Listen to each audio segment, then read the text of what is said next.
Good morning, both to the legal representatives of core participants in the hearing room in Edinburgh, and to those who are following the proceedings of the Scottish Hospital Inquiry online.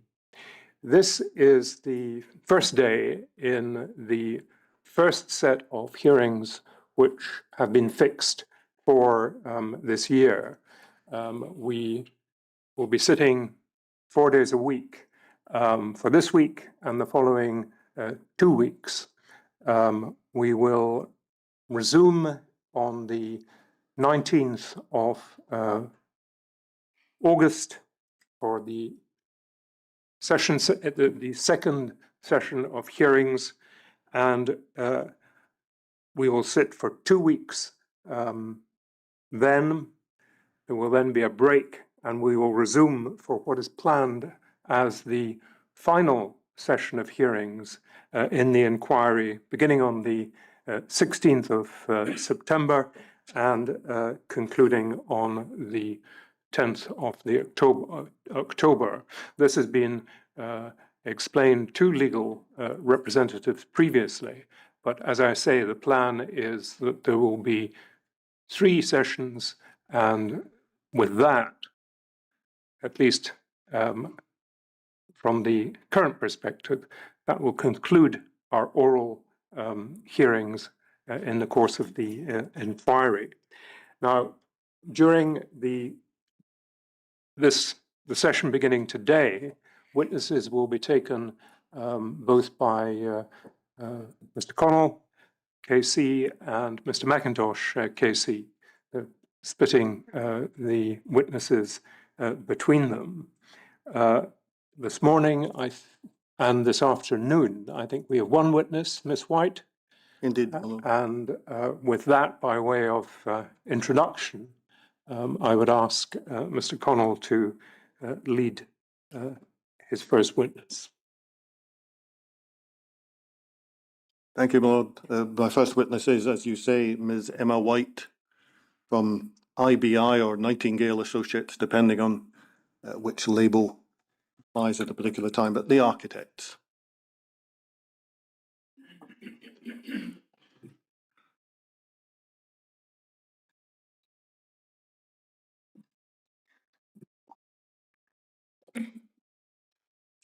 Good morning, Ms. White. Now, as you understand, you're about to be asked questions by Mr. Connell, who's sitting opposite. But first of all, I understand you're prepared to take the oath. Yes. Remain seated, please. Raise your right hand and repeat these words after me.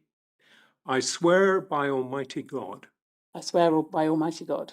That I will tell the truth. I will tell the truth. The whole truth. The whole truth. And nothing but the truth. And nothing but the truth. Thank you very much, Miss White. Now, you have a good carrying voice, which is very encouraging for me because my hearing is not what it was.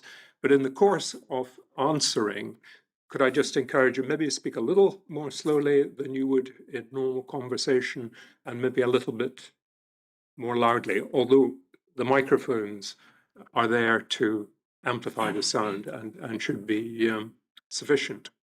This morning we will sit until about 11:30, and we'll take a coffee break and resume after about 20 minutes, come back and break for lunch at 1, take an hour at 1, take an hour for lunch, and then resume again in the afternoon.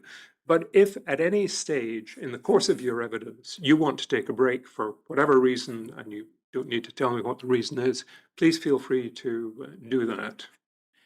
Please feel that you're in control of the process. Now, Mr. Connell. Thank you, my Lord. Good morning, Ms. White.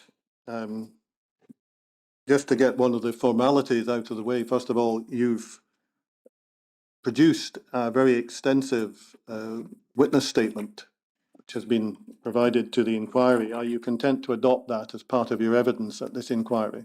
Yes, I am. Thank you. Now, in that witness statement, you make the point, and let me say now, we acknowledge that this was a very complex, sizable project, and that in effect, much of it is material that we are not looking at here. So you've laid out a lot of material for us, some of which is not directly focused on our issues, other is. So we acknowledge that, first of all. And I want to ask you a number of questions in due course, focused on trying to find out what seemed to work well and what didn't, if I can put it as colloquially as that, so that perhaps recommendations can be made in the future to avoid any issues. And I think you're aware that as part of the background to the inquiry, just to keep to the big picture, one ward was basically rejected by its proposed users and had to be worked on, and another ward was later found, in the views of some the inquiries heard of, not to be in a satisfactory condition. That was 4B and then 2A. Just from your perspective, were there any special challenges to this project? What sticks in your mind? I think in reality the scale of the project combined with the speed of how we had to work were probably the biggest challenges. I think, yeah, for sure. What dictated the speed at which you had to work?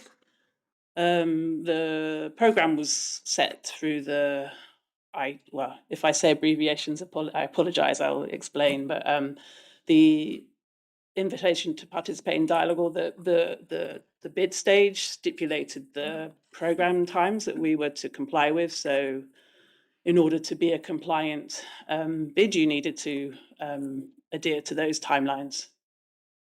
Yes. And the complexity was an issue as well, was it?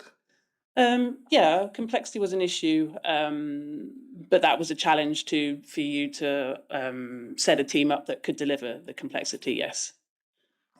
I should probably just say here also, I'm very conscious, and you've spelled it out very fully in your witness statement, that although you're here wearing the hat of the architect, there were a large number of people involved in the UK and indeed at times elsewhere, working under the general heading of architectural work. Is that correct?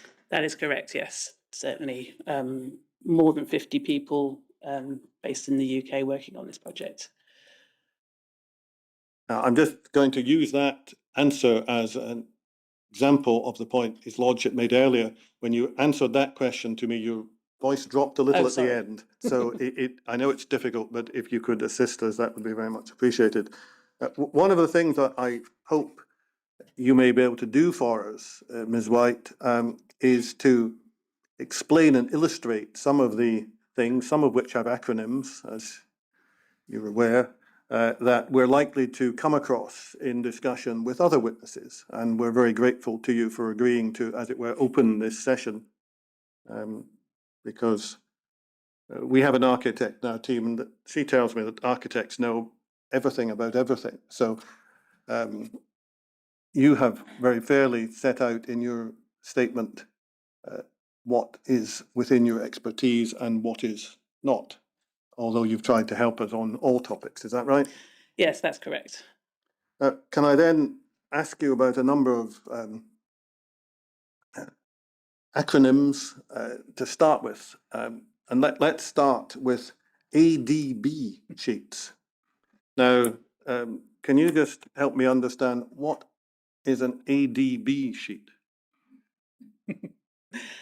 Right. So ADB is an acronym for Activity Database. Activity Database used to be a database that was managed by the old NHS estates department. So the government used to own and manage that data themselves. So historically, it's known to be a database where briefing material is contained to brief each department in a hospital and in terms of ADB, as we talk about it in terms of a room data sheet, an ADB code is applied to each room type in a hospital, and that contains a brief, and that brief is then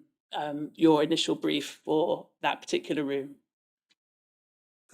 We're going to come back to some ADB sheets later, as you probably anticipated. The impression the narrative gives is almost of, I don't know, a box of Lego bricks, and you decide you need 6 blue ones and 4 green ones and possibly a couple of reds because you know what size they are and how they fit. I take it that's an oversimplified mental picture. I expect it is. Yes. So the way it usually happens is now say schedule of accommodation, SOA, another abbreviation. So within the hospital building notes, HBNs, you get given guidance for designing each hospital department, and within there's a schedule of accommodation that refers you to an ADB code in general. So as I said, that kind of gives you the starting point, and it's the brief to start with. But when you continue to review that with your client team and your design team, that then evolves. Yeah, I think that's what I was probably trying to get at with my childish analogy, Ms. White. Am I right in understanding then that the ADB sheets do not necessarily give all the information for all the rooms and all the specific details that you may need to meet what is required for Yes, that's hospital? correct, because there isn't sometimes an ADB briefing code or a sheet for certain types of rooms because they're quite bespoke to that particular department or that particular hospital. So it can't cover everything, no. And somebody presumably then has to, well, just use the word, design that room and its parameters to meet what is required in the particular hospital. Is that correct? Yes, normally with the support from the client team to understand what activity that they are doing in that room and what they require to deliver that activity in the room. Well, let me move on to another. Well, before you do that, there I'm seem to picking up a distinction. You made the point, which I understand, that the ADB sheets, which is our digital database, will hold details in respect of a number of room types. However, in a particular hospital, a space within that hospital may not fit in to one of these room types. Now, that's one situation, and presumably, therefore, I don't know, does one start from scratch or does one start from the nearest? Yes. Yeah. The nearest. Yes, you've guessed it there. You would normally go with the nearest type to start with, and then create a variation. Now, there's another possibility, and that is by their very nature that a room type may not hold all the information that the person who requires to construct that room requires. Is that also it? Yes, that can be correct, yes. Can be correct or is yes. inevitably correct? It is correct, depending on which particular room type you're using. Right. And I think you probably have seen from the evidence that I've supplied that I think historically some of the older databases did not contain all the information for the ventilation, for instance, or the environmental data.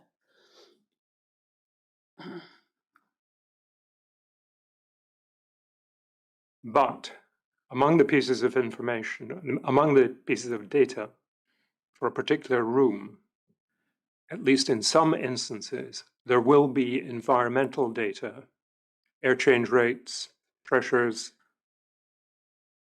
Or not. In the ADB. Uh-huh, There should be, uh-huh.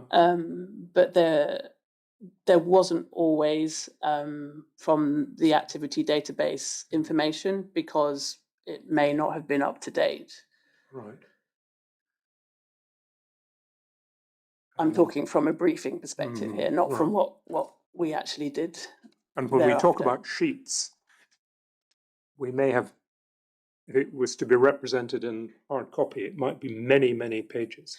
Yes, there's four main aspects to ADB sheet. The first page is the briefing sheet, what they call the activity briefing, which is a description of the clinical activity generally in that room. And you might also have some references to adjacencies required between two different rooms or a department. Then the second page from memory is I think it's the environmental briefing page, or I can't remember which way around it is, whether it's that one or the room briefing data. So the environmental, what we call the mechanical engineering data, contains spaces for mechanical ventilation, lighting levels, and such. And then there's a third aspect which covers generalization of finishes, such as ceiling finishes, floor finishes, wall finishes, sometimes door types, and these link back into other healthcare guidance notes, health technical memorandum. And then the final aspect is what we call a component sheet, equipment components, and that contains the equipment that is required in that room. Thank you. My apologies, Mr. Collins. Oh. Well, let me ask you about a slightly different acronym, which is C&B, which we know to be Currie and Brown, often just referred to as C&B in the papers. Now, you touch upon Currie and Brown in various places. So I wonder if we could have your witness statement on screen, please. And I'm looking for page 149. Just get my reference here.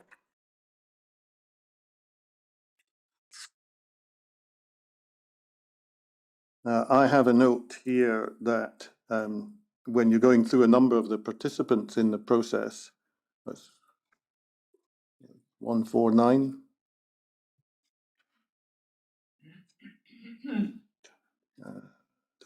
Yes, near the foot of that page on that version, and apologies in advance, my page numbering differs from what's on the screen, so if I make a mistake, it's my fault entirely. You see there in the second last paragraph on that page, you refer to other technical advisors, which you understand were led by and included Currie and Brown, supported the NHS board with the review and approval of environmental data. That's what you've recorded there. If we could go to 192.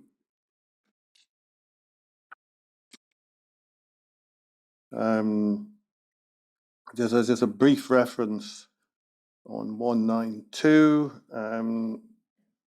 but it's probably actually on 191.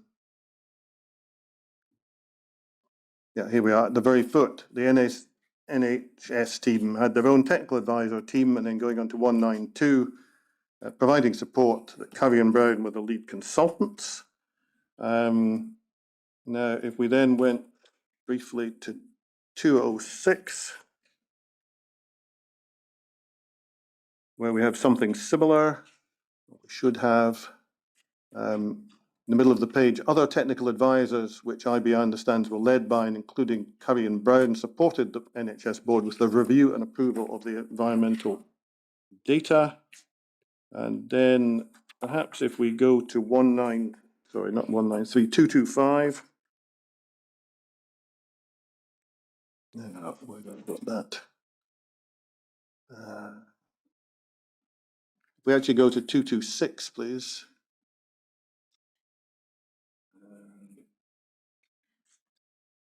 Just trying to find the reference to Mr. Hall. Yes, Here we are, in the middle of the page there. There's a reference there to Mr. Hall of Currie and Brown reviewing the M&E technical detail design on behalf of the board. I haven't necessarily picked up every single reference to Currie and Brown in your statement, but they're all broadly of that nature. That's the reference that you give them. They're the technical advisors. They're reviewing the environmental and presumably therefore M&E type data. The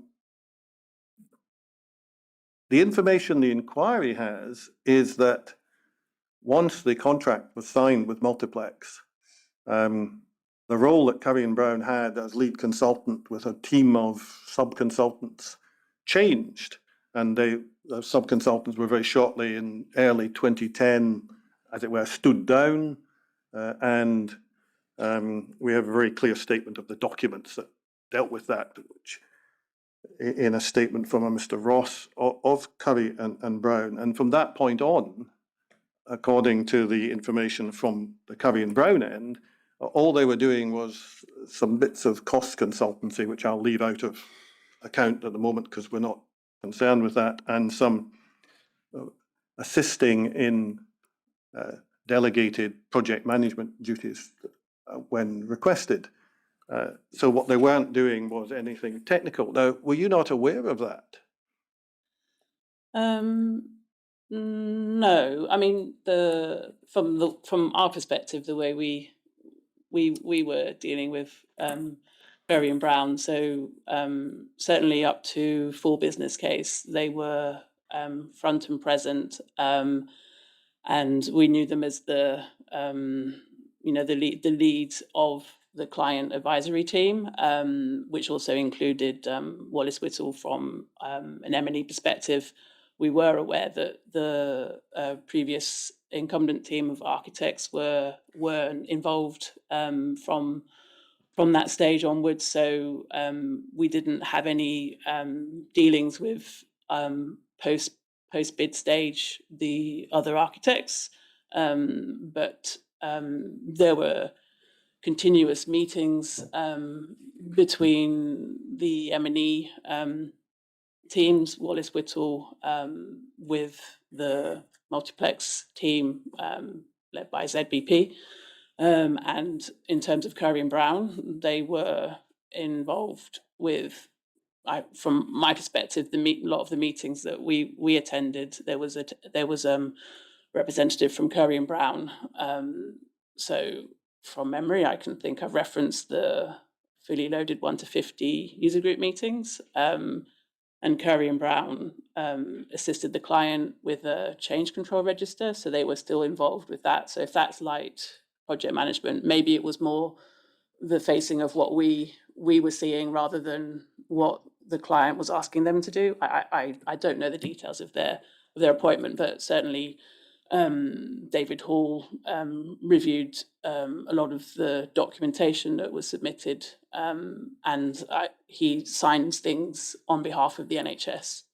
So I think what I'm trying to get at primarily, I suppose, is matters that relate to the, let's call it the ventilation, the M&E stuff, because they did have, Currie and Brown did have sub-consultants who were Wallace Whittle among their team of sub-consultants, including the architects that you mentioned. But the information we have is that they were all stood down shortly after the contract was signed and Mr. Moyer took on the project manager role, and Capita appeared as NEC supervisors.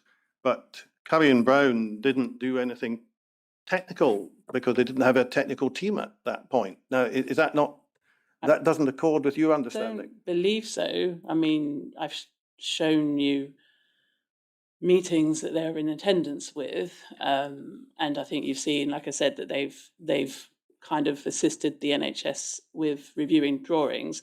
The role that Peter Moyer took was the NEC's project manager supervisor role. So it was so Peter Moyer took that role on, and that wasn't Currie and Brown weren't employed to be the contract administrator, but my understanding was they were still there supporting the NHS team with what they needed to be supported with. I think they're probably better placed to explain to you what that was, but from my perspective, I saw them in meetings, and I received documents that they had signed off on behalf of the NHS. So I don't know beyond that, but I know they were in meetings with us. The reason I'm Yeah. more interested in the communications around this, if I Yeah. can make it clear, than I am in what contract documents might or might not tell me, because of course we just take these documents and look at them. But I'm interested in this phrase as, you know, the technical advisors or the lead technical advisors. Because if somebody thinks there are technical advisors there, then consequences may flow from that. And you were still thinking of them as technical advisors, were you? Yeah, they were certainly supporting the NHS team.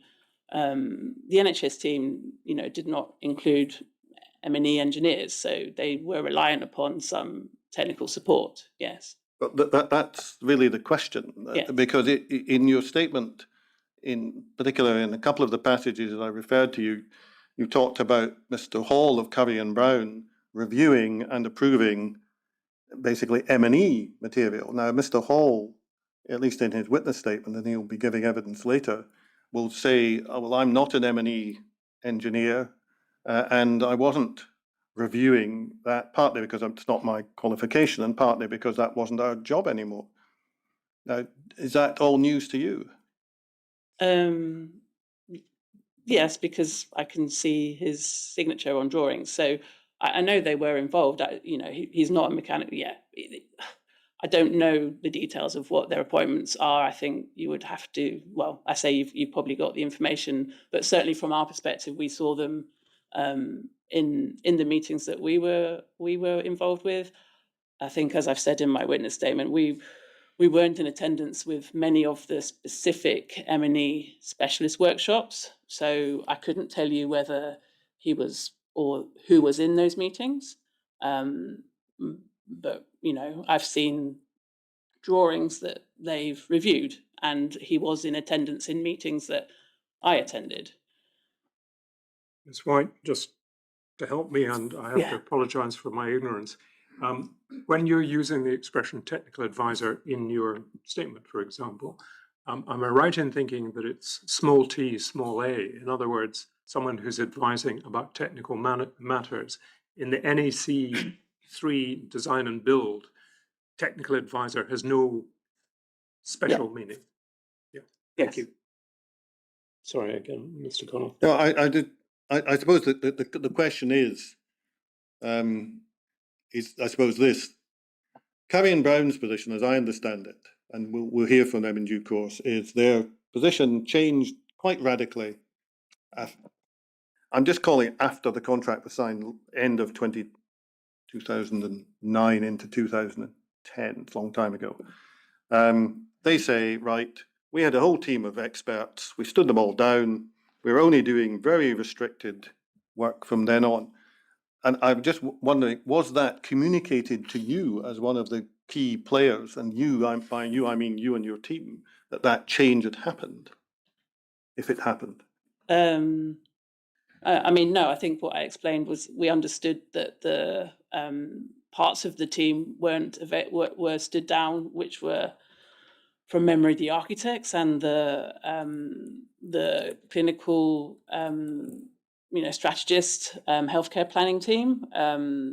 But we also knew that Wallace Whittle was still involved with reviewing the documentation. Certainly quite heavily up till full business case submissions, so the appendix K submissions. And as I said, David Hall and a couple of others from Currie and Brown, they may have had a smaller team, but they were still in the meetings. So as far as I was concerned, they were still acting on behalf of the client, and they responded on behalf of the client. Let me move on then to another, because we'll bounce back at this topic just in a minute or two. But in your narrative, you give us a lot of information about things called UGMs, or user group meetings, and you set out a lot of detail, and I'm not going to take you through all of that orally today, otherwise we'd be here till Christmas. But the user group meetings, different people turned up at different meetings depending on which area was being discussed, as I understand it. How did those attending know what the, as it were, the agenda was? What were they going to be there to discuss? So we set out the process in collaboration with the NHS team. So it was based upon, as I explained earlier, the what you could do in the timeline. So the first stage 2 of the project design for us ran from end of 2009 till the end of 2010, and we needed to deliver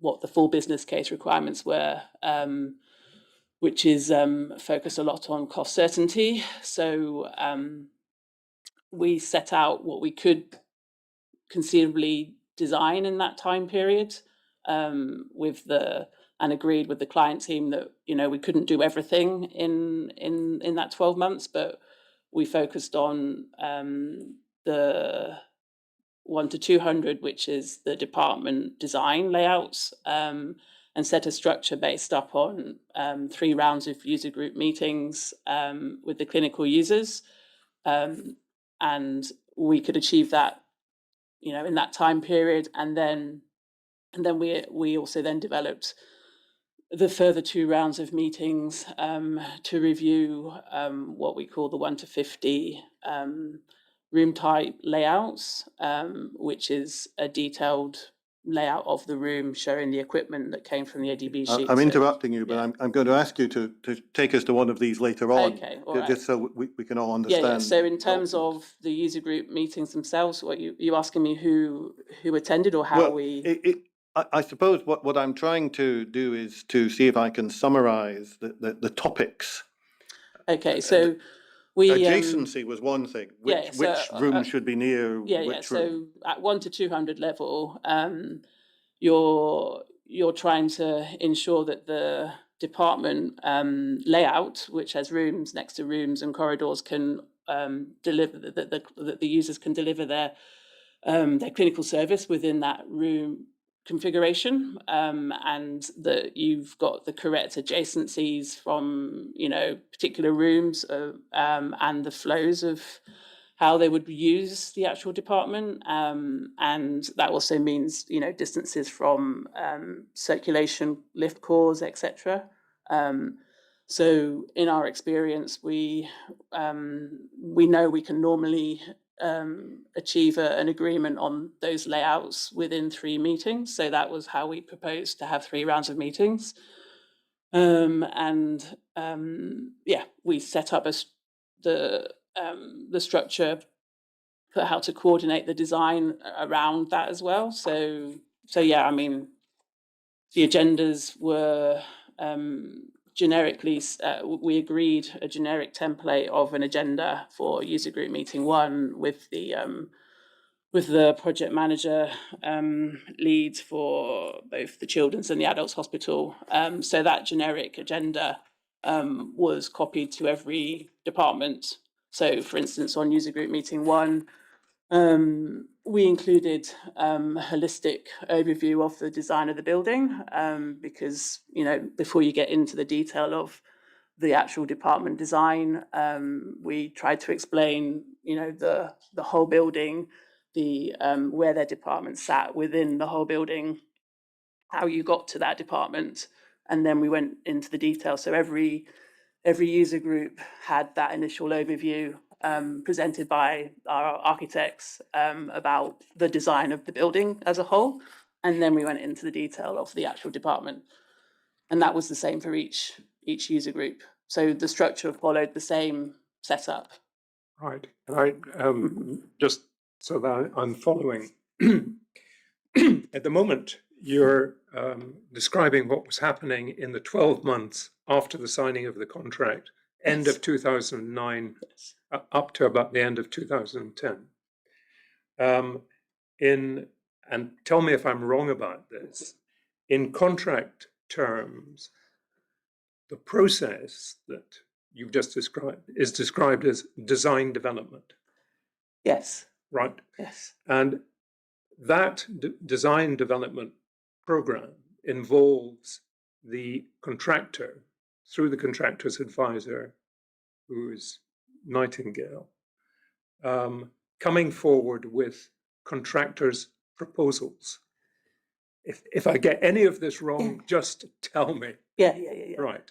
Yeah. Now, you're bringing these contractors' proposals as expressed to begin with in 1 to 200 scale drawings. We haven't heard about room data sheets yet, so I'm assuming it's just drawings? To the user groups, it was just drawings, yes. Just drawings. Yeah. And the user groups are being asked to, again, tell me if I'm wrong, review and approve reviewable design data, or is that wrong? Yeah, so the reviewable design data took place after Right. So I shouldn't. 2010. So at this time, it was us developing the design to go into the next contract. So it wasn't reviewable design data. Right. So the final contract it was 2 stages. The contract Right, signature. So I think Mr. Connell is just taking us to begin with for that first the roughly 12-month period. Yeah. So what was the, as it were, competence of the user groups? You've mentioned that they were being asked to approve adjacency. Were they being asked to approve anything else? In the user group, Yeah. 1 to 200.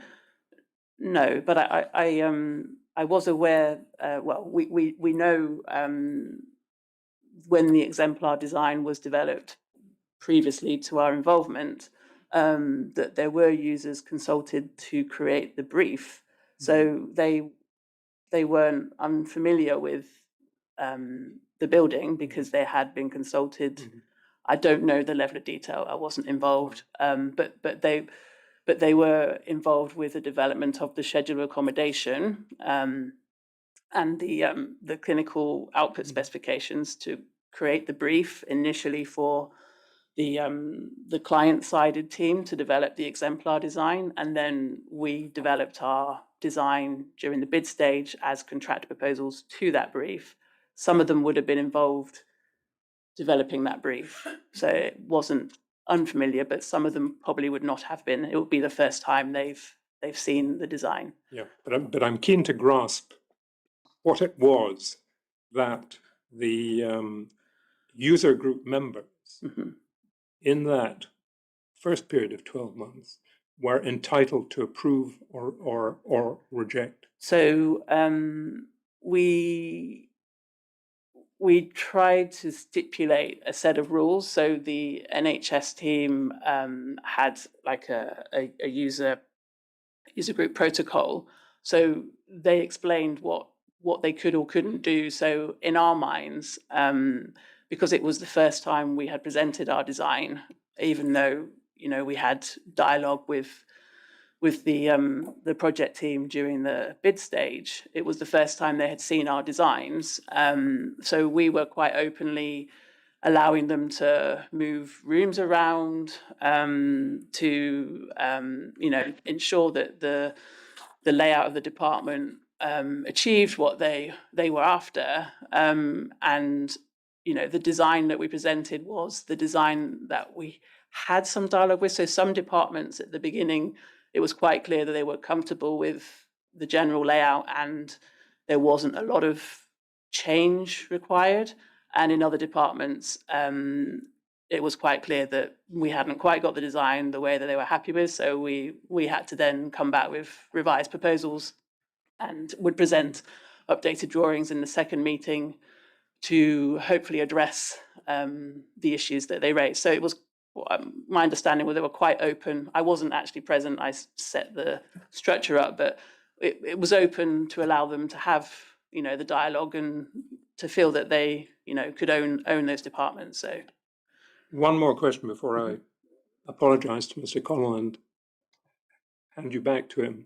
In that first 12 months period, were in perhaps the second or third meetings, were the user groups being shown the 1 in 50 scale drawings?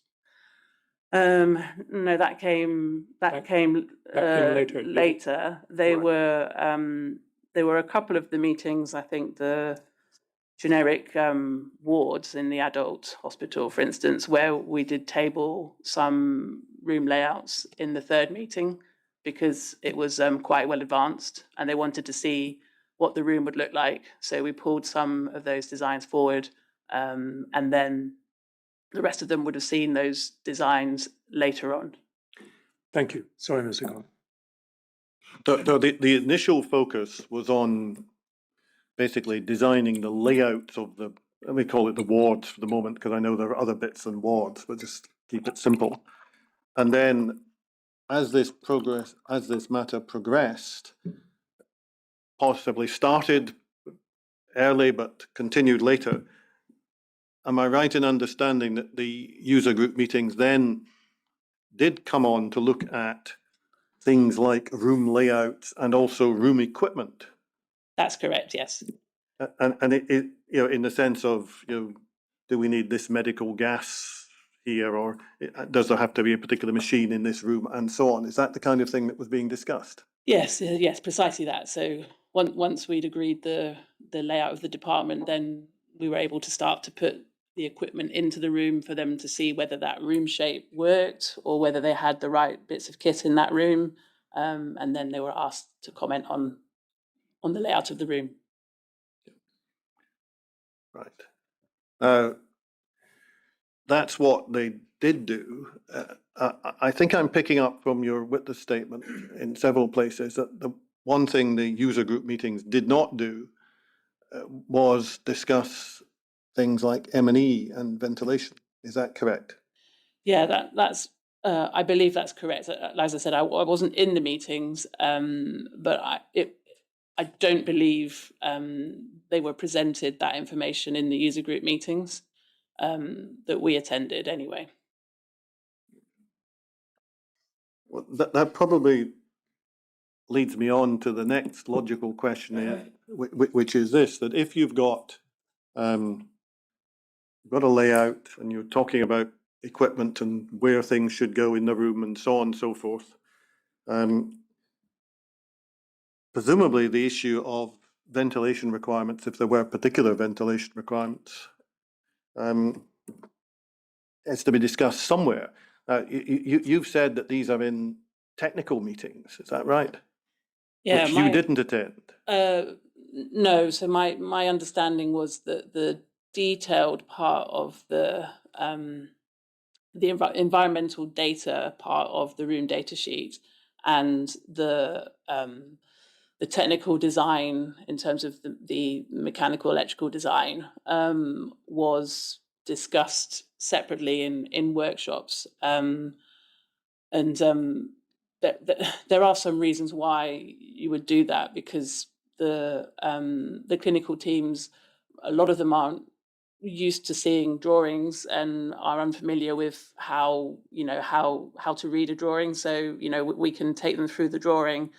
There are some more technical based departments where the people that attend have more of an understanding of the technical part. So some would have benefited from that discussion, but the majority, I don't believe, would have understood some of the technical part. So that's why I think the decision was made to not necessarily show that level of detail in those particular forums. Right. Well, we've been trying to find anything that would help us on what happened with these meetings. First of all, perhaps just to get it out of the way, I can put them up on screen if we need them. There was something called the Technical Design Group that we found some minutes for, which was a group that you attended. But we found nothing there that dealt with M&E at all. It either said no comment or it's just blank. Would that be your recollection? Yeah, so those meetings that you have the minutes for. So what happened in Perhaps I should just put one up so His Lordship can see what we're talking about. Can I ask for bundle 40, page 354, please? Thank you. This is up just because it's the first one I've come to, no, rather than anything else.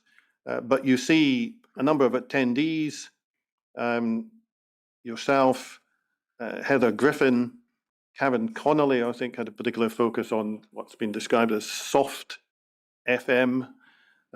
Heather Griffin, who was described at least as a deputy project manager. And then there's a distribution list. So you were just about to tell us broadly what happened in these meetings, perhaps using that as an illustration. Yeah, so these meetings sat within a suite of meetings that the NHS project team had structured as a proposal to multiplex it to respond to. So we had to have attendees and develop, our approach to in response to this. So at the initial part of 2010, it was structured so there was a technical design group meeting, a monthly meeting, and another one focused more on the medical planning side of it, which we ran, I think, for about the first 4 months separately. And it became apparent that many of the same attendees were in the same meetings, and there were a lot of crossover subjects. So they then got amalgamated into one meeting, and the main focus of these meetings were more of a reporting back to. They weren't where the detail was discussed. So if you had a proposal for, for instance, something that came out of one of the initial technical design group meetings was that we needed some specialist radiation protection advisory support from the NHS team, and then we had a specialist workshop with that team, and I think we had three meetings with them, and they were called technical design workshops in order to focus on the actual technical design. So there won't be a huge content about the technical design in these minutes. It was an overview. Well, I had a look at the ones that we could find, which is about 50 pages worth, and there is a section, a topic marked M&E, and it's either left blank or it says nothing to add or something like that. There's no substantive discussion on that topic. Would that accord with your recollection? I think, in fairness to our M&E colleagues, I think at this stage of the design, they kind of needed the department 1 to 200 designs in order to develop their design. So at this stage, they would have been, looking at, let's just call it the infrastructure of the building. We had designed in the bid stage with them, the service risers, the overview, the location of the plant rooms and the big bits. So they would have been continually to develop that part of it, but they required the design from ourselves in terms of the layout of the departments in order to continue to progress. So I think that's probably why there wasn't a lot of detail they were able to report at that stage. Well, can I then come back to the question that arises from the answer you helpfully gave us a little earlier when we were discussing the user group meetings, that the decision had been taken not to discuss ventilation details and that kind of technical material in the user group meetings because of the mixed audience, if I may just use that as a paraphrase for the description you've given us, that you had some people who wouldn't be familiar with these topics, others might have been, but the decision was taken to do it elsewhere. So I suppose what I'm stretching for here is these technical meetings or technical workshops. I can understand from one side of the fence, you have ZBP, who are the ventilation engineers and designers. What I'm struggling for at the moment, and I'm looking for any help you can give me, is apart from Currie and Brown and Mr. Hall, there was only probably a couple of them left by then, who would be inputting, so far as you're aware, to these technical meetings? So it was, and I can't tell you because I wasn't in the meetings, but I was aware that Wallace Whittle was still involved from the client side, and certainly the design that was submitted for full business case, which was the stage 2 full business case appendix K submission. I could see reports that they had reviewed the submission that was prepared by ZBP with support from the M&E subcontractor Mercury, and that there were reports with comments, and within those reports I could see reference to these workshops, these mystery workshops. I could see reference to them, but I could not find any records of, other than what I saw in there. It's a bit. I have to admit, it's a bit of a mystery from my perspective too. We haven't got any either. Were they? Sorry, were they able not to share any information? No, we haven't got any material about this so far. Okay. And I suppose that the difficulty that we're getting into, as you probably gather, is that as the designs proceeded, and as you're getting to saying, well, we want the layout of the room to look like this, and we want the equipment to look like that. At the same time, someone somewhere is supposed to be discussing the detail of the ventilation requirements for particular rooms or particular sets of rooms or particular wards. And we're trying to find who, other than ZBP and possibly Currie and Brown as attendees, was inputting into that discussion. But if you weren't at these meetings, I appreciate it. I just wondered whether you knew. We weren't at those meetings. Obviously, within our own internal design team meetings, we certainly had a lot of discussions about, not specifically you're focused on ventilation, but the whole M&E design. We would obviously had lots of meetings internally, and those would have been recorded in the design team minutes, and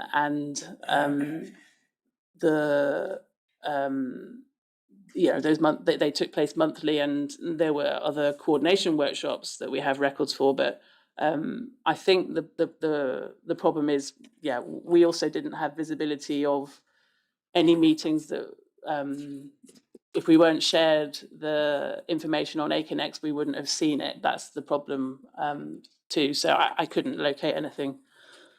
I'm sorry. No, I suppose if I can put it as bluntly as I can, when you get into looking at the detailed ventilation requirements, say of a particular room in a particular ward, you've done this layout and kit in one meeting, you say there were other meetings you went at. When you get down to that detail, can you tell us who, wearing the board's hat, was involved, that had the skills to debate these things? Do you know? I'm just trying to think who. I mean, from a technical perspective, they're not M&E engineers, are they? So, I'd hate to say, but I know that Peter Moyer was more technical minded, but I wouldn't put him down as somebody that could do that. That's why I think that was my understanding, that they did rely upon some support at the various stages from Currie and Brown and Wallace Whittle, up to the point where there was a substantial, agreement on aspects of that design. So, no, I don't think I know. No. I wanted to ask you about it, particularly because in his witness statement, Mr. Hall says that his position is M&E design was entirely the responsibility of ZBP and nobody else. He says that's his take on it. I mean, that's not probably that is factually correct in terms of the responsibility for the submission. But they would have been presenting technical information to the client for review as we did. So they would be expecting, ZBP would be expecting some input from the client team to allow them to develop their design. Yeah. So I don't. Contractually, I don't believe what he's saying is incorrect, but they had to supply information to ZBP in order to allow them to develop their design. The they in that sentence is Currie and Brown. No, Is it? Yeah. ZBP, ZBP had to provide information, I think, Lord. Ah, right. Yeah. Okay, so it's ZBP reporting back to Brookfield. Yes. Right. Yes. Okay. Yes. Yeah, I mean, we know, of course, as between the board, it's the board on one side, it's Brookfield on another, and everybody else is underneath that. But we're not getting into that distinction for present purposes, because we're not really here to discuss who did what under the contract. But well, let me ask you another question then. Another player in this saga, Frances Rath. Yes. Is that a name you remember? You certainly mentioned her a few times in your witness statement. Do you remember what role she had? So Frances was she was more technically minded from their team, but again, not an M&E engineer, but she worked with us at the beginning to help develop the room data sheets, and she was the sort of initial reviewer to ensure that we got the right room types, ADB briefing to the right rooms in the building, and she was more heavily involved, I think, probably after the user groups per se. She wasn't in attendance in the user groups, but she had more of an understanding of the equipment requirements in the rooms, I would say. When I say technical, I don't mean mechanical, electrical, ventilation, although she would have had some understanding of it. But I think in terms of how they would technically use the rooms and the specialist equipment associated with those rooms. I don't necessarily need to get you to go to it, but you've described her as the NHS lead in the RDS process. Yeah, so she was our point of call for developing the room data sheets. She certainly took the public face towards us, and I think she definitely reviewed most of their documentation. Yeah. Oh, if I think you described her as more technically minded, but not an M&E specialist, more on focusing on the equipment. So if it's recorded that Frances Rath approved something, what does that actually mean? What is she, on your understanding, doing if she marks something as approved? I mean, she was given a role within the team to review some documents. So she's reviewing on behalf of the NHS team that set of documents. So she's trying to make sure that it matches the brief requirements, basically. So for that particular set of documents that she was reviewing, she's reviewing on behalf of the whole group, but she wouldn't have been on her own just doing that. She would have consulted where she required some support. She would have consulted internally other members of her team. But I'm just because somebody's name's on the site signature, it was her role to review that. Doesn't necessarily mean she's 100% responsible. She that was the role she took on for the team. So what? So if you saw a document and it had a signature that approved Frances Rath, that she's just acting as a sort of lead player, is she, for others? Yeah, I mean, she ended up having to sign a lot of documents off, so it's unfair to say that she was responsible for checking everything, but she was, being the representative at a moment in time. And as you know, the room data sheets, for instance, are voluminous, and if she puts her name on it, I'm sure she probably didn't look at every single page, but she certainly would have looked at what they had reviewed previously to make sure that the comments that were made were captured. And she's one representative of a team. Yeah, I think that's an interesting answer. Thank you for that, because there are two ways of looking at this, possibly. One is that this is a process under which Frances Rath, wearing her GGC hat, approves and thus signs off, ticks the box, whatever it is, in some formal sense. And another one is that she signs to say that a process has taken place, that comments have been noted, and she's confirming that that's all been done. Is there a difference between these two? Well, she wasn't Peter Moyer was acting as the NEC project manager. So I think it's probably a fairer definition of what her signature actually meant than saying, she signed it off and it's her name. I mean, it was a stamp from the NHS, so she's representing the NHS project team and confirming that she's reviewed and checked the information within those documents.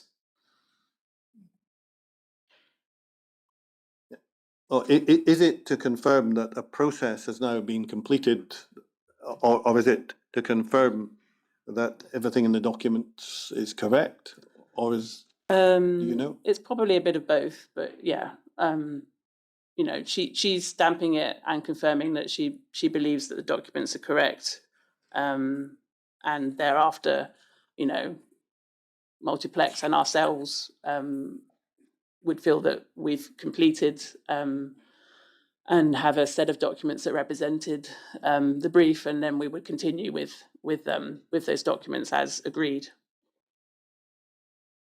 Does the same apply if we see a signature from David Hall?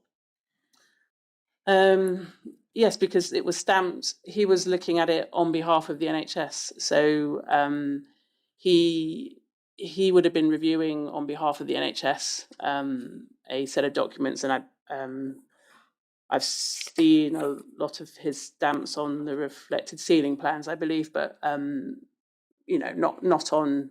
There's on specific drawings I've seen his signatures on, but yeah. So I think to me it's the same. It's the same approach. He's representing the NHS client. The other phrase that appears, and I think it only appears once in your witness statement at page, let's get this right, 145, I think. Yeah, in the middle of that page, the phrase "stamped as a record" appears. Now that's your words, not mine. Is that a different? Does that have a different implication?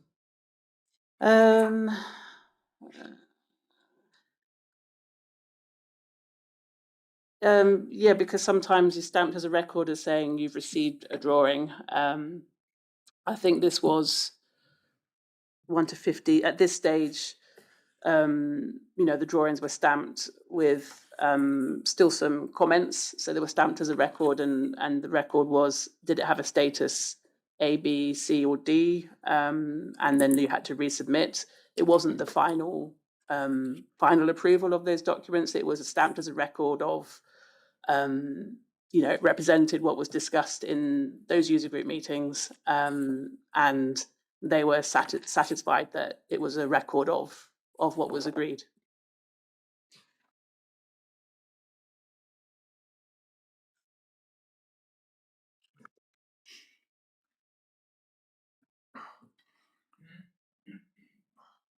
Well, let me ask you another question. Slightly different topic. Clinical output specifications. I can see from your statement that process different drawings at different levels, and I'm going to ask you to take us to examples of these in due course so that we can all at least see what kind of thing people were looking at.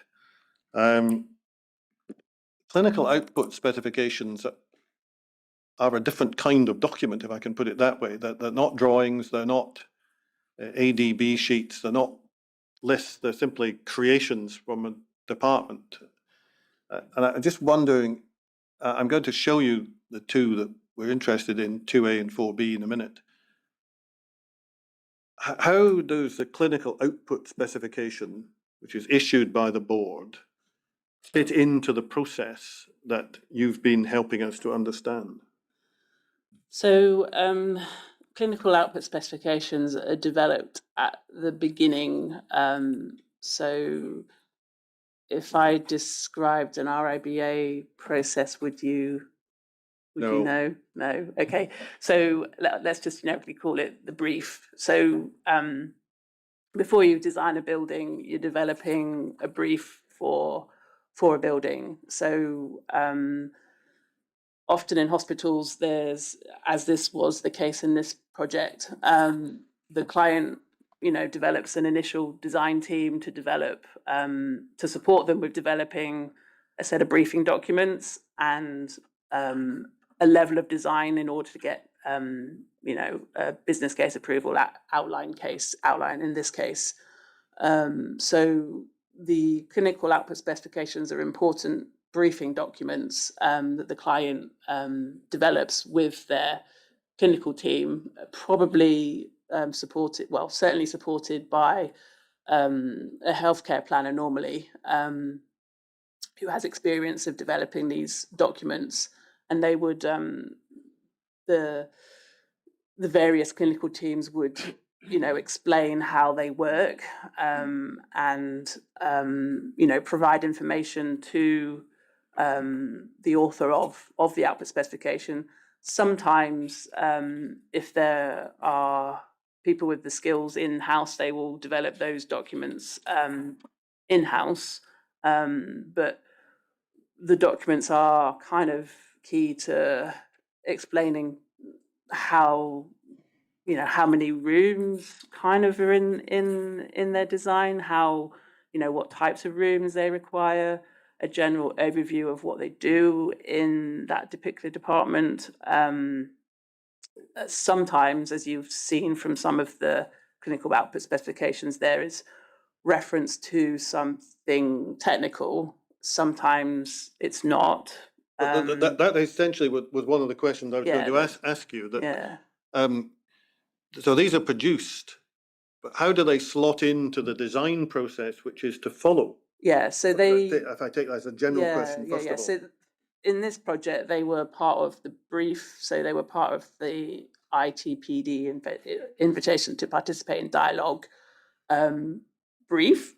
So they were sent to all the bidders at the beginning to allow us to understand, what we were trying to design as departments, and our designers would have used that as a starting point to develop a proposed layout. Well, the next question probably follows on from that. If I can just intervene, I think it's quite clear from your answer that a clinical output specification doesn't follow some standard pattern. No, that I've seen lots of variety of clinical output specifications, but yeah. will depend on who drafts it.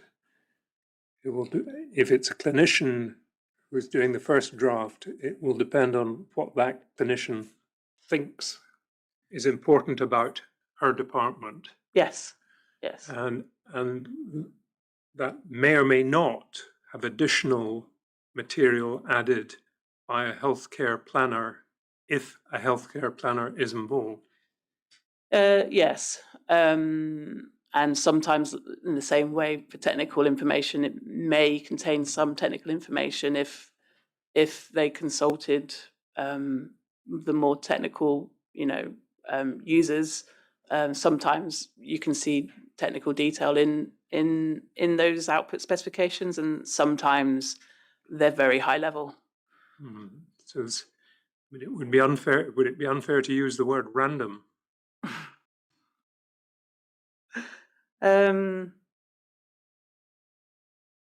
Not my documents. You're talking about these particular documents? Yes, I mean, it sounds to be rather a matter of chance as to how much information the contractor or yes. would be contractor, the bidder, is being provided. Yeah, I mean, I guess by the nature of the definition of clinical, in essence, they're supposed to describe the clinical part, really. But obviously, some departments are really technical, and it would be better if they had more technical information contained in them. Yeah. Thank you. And that then feeds into the design. But am I right in thinking that then the designers have to work out what technical material they need to put into their design, even if the clinical output specification doesn't give them a great long list, we want A to Z. Is that right? Yes, but on the knowing both with your experience as healthcare designers and the additional healthcare technical standards, yes. So there was an overarching employers' requirements document, whatever, 3 volumes or something like that, that covered other aspects of the design in terms of the brief. So they would, the things work together. So more general technical output requirements were covered in the employers' requirements volumes. There was one that was generalized, and there was one that was specific on M&E. And that includes specifying the various guidance documents, some of which were to be obligatory and some of which were to be taken into account. Yes, that's correct. So, including the one this inquiry has been endlessly hearing about, which was SHTM 0301 on ventilation. Yeah, that's correct. So in fairness, the clinical output specifications are primarily focused on clinical and what they specifically want in their departments, because if you followed the HBN guidance for a department, it won't necessarily give you what the right approach is in terms of what that specific hospital requirements are, because they're very general. So can we just look at 2 of these quickly? Bundle 16, page 1599. Now this is the clinical output specification for what became the Schiehallion ward, Ward 2A. And it probably falls into the box that you've just described of chatting about the activities, but not much technical detail. You've given a general description, I think, of the type of patients that are being treated, the type of illnesses that they're suffering from, the different parts of the proposed ward. As far as I could see, the only technical, in the sense of perhaps ventilation-related detail, appears about half a dozen pages further on, where it says accommodation requirements. That's page 6 at the bottom of that document, so 1.5, accommodation requirements. You see at the top, the ward should be accessed by entry through a double door barrier system, which allows the entire ward area the benefit of low positive pressure ventilation. That appears to be an indication that this group of users wants a pressurized ward with an airlock, if I can call it that. Is that correct? Yes. And apart from that, they're simply describing all the things that they're proposing to do within the area. So that's the kind of material that the designer has to take away and work on. Is that correct? Yes, that's correct.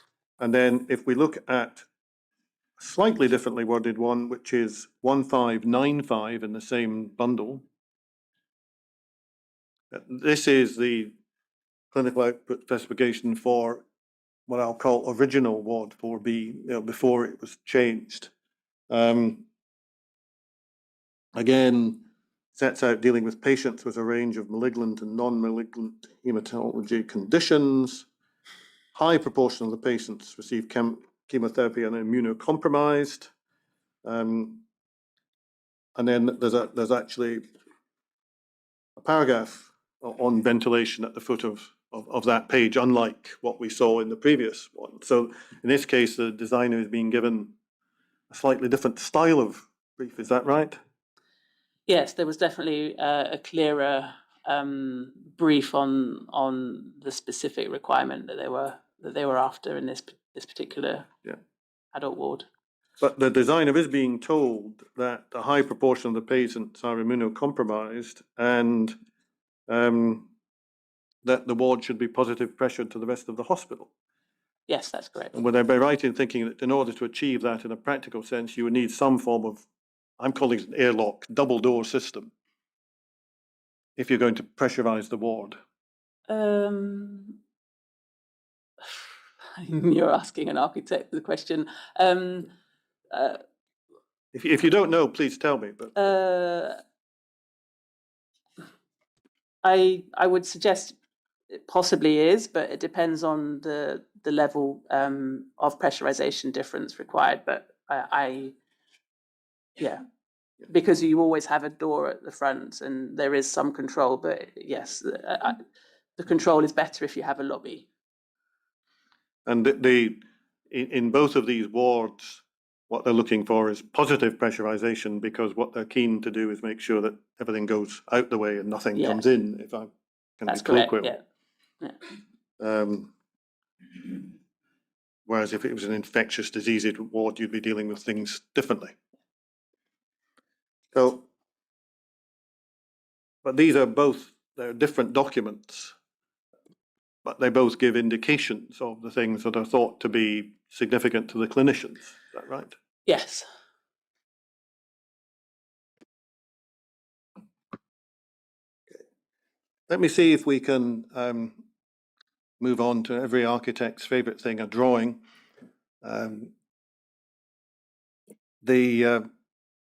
I'm looking for your assistance here simply because it is possible that at various stages of this hearing, people will be asked to look at drawings of one type or another.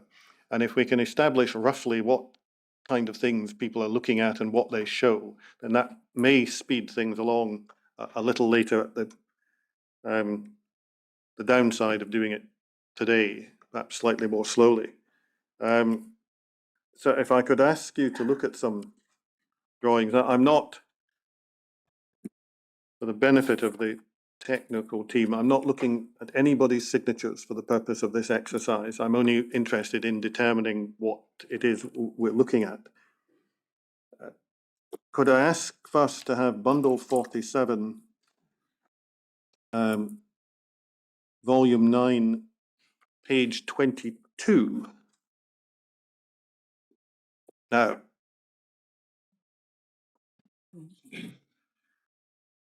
we'll get into the usual problem that depends whose eyesight is good enough to read anything, depending on how far we've expanded the drawings, and we may find ourselves having to expand some of them as we go.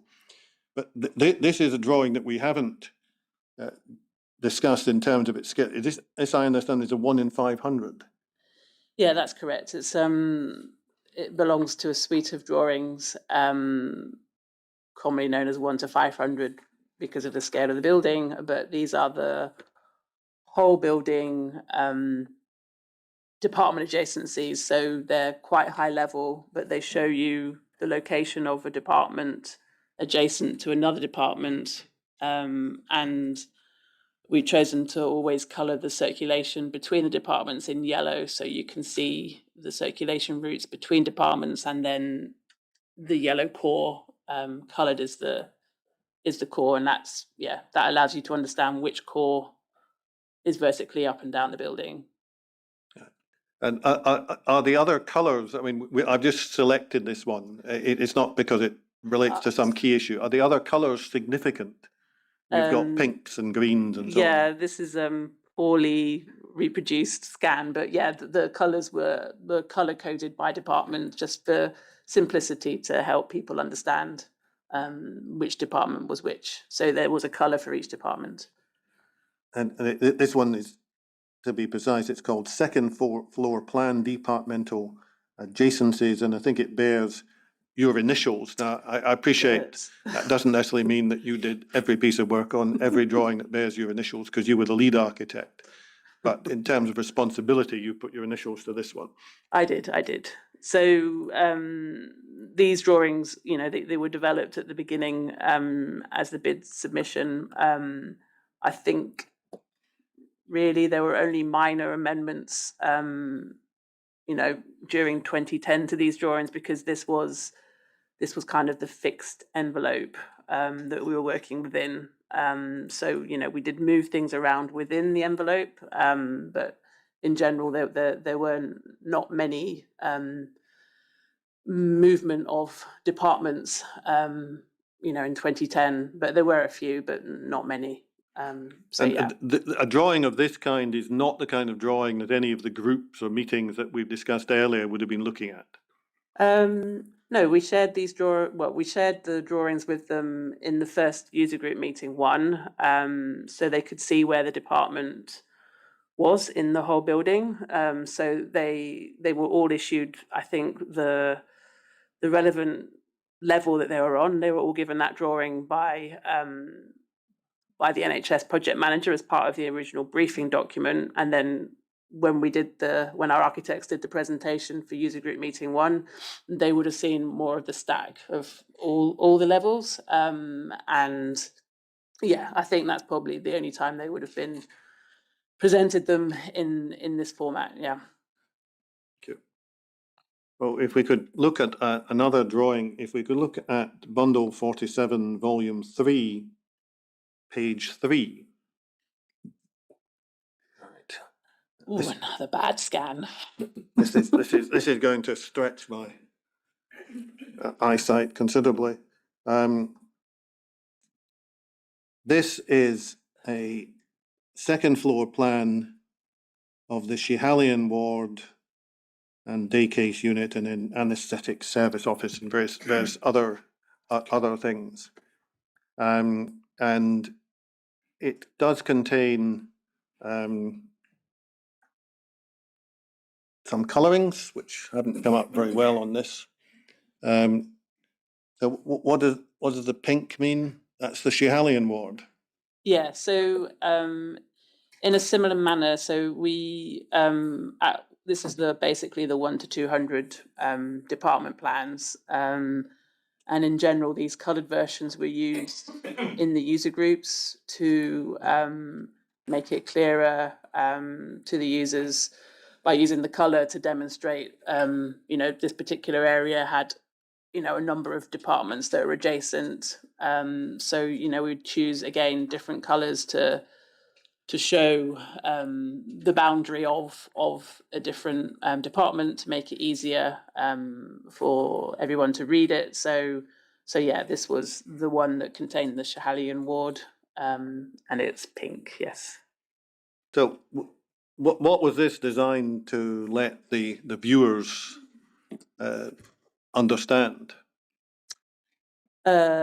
this suite of 1 to 200 department adjacency plans were the ones that went to the user group meetings, and the architect, when they were talking about the Schiehallion ward, they'll have saying to the users, the pink area is the Schiehallion ward. That pink area aligned with the area on the previous. Well, the example you chose wasn't this floor, but the 1 to 500 boundary is represented by the colour of the pink for the Schiehallion, and this was the drawing that went through the 3 rounds of user group meetings, and it was marked up during those meetings in as record copies. So this happens to be the Appendix K, Post Appendix K.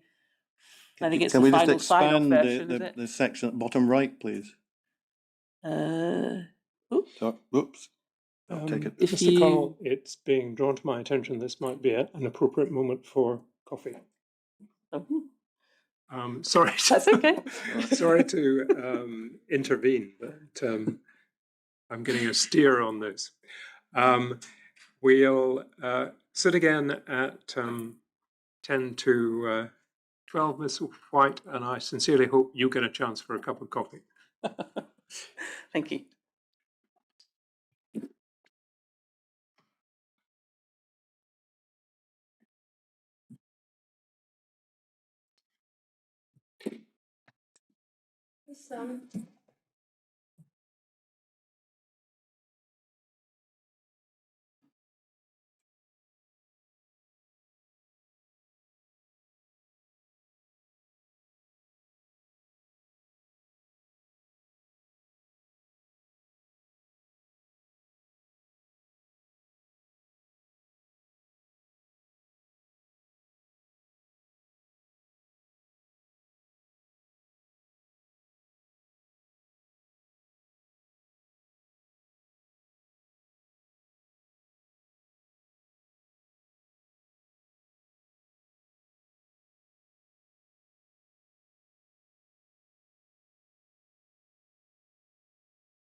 what did we say, 81?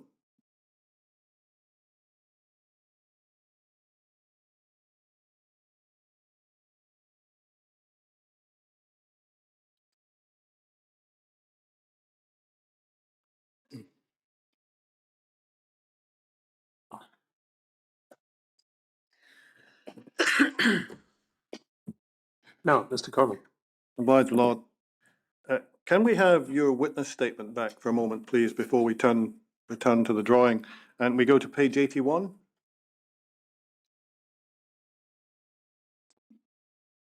I wanted to put this up just because we're discussing the Schiehallion ward as a matter of convenience, and because we discussed the Schiehallion ward clinical output specification, at least briefly, earlier today. Now, you've, for those who don't remember the whole content of your witness statement, what you've done is from time to time you've sought to illustrate it by taking snips or pieces out of other material and putting it in. And here what you've done is you've put in what I call, without using it pejoratively at all, a sketch of ward 2A. Now, the reason I put this up is because it would appear that there is an airlock at the top of the page at the entrance. Is that correct? Yes.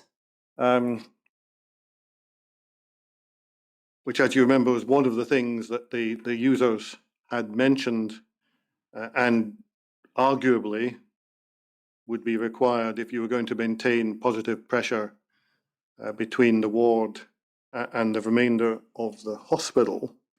Can we go back to the previous drawing that was bundle 47, volume C, page 3, but take off the right-hand side, please.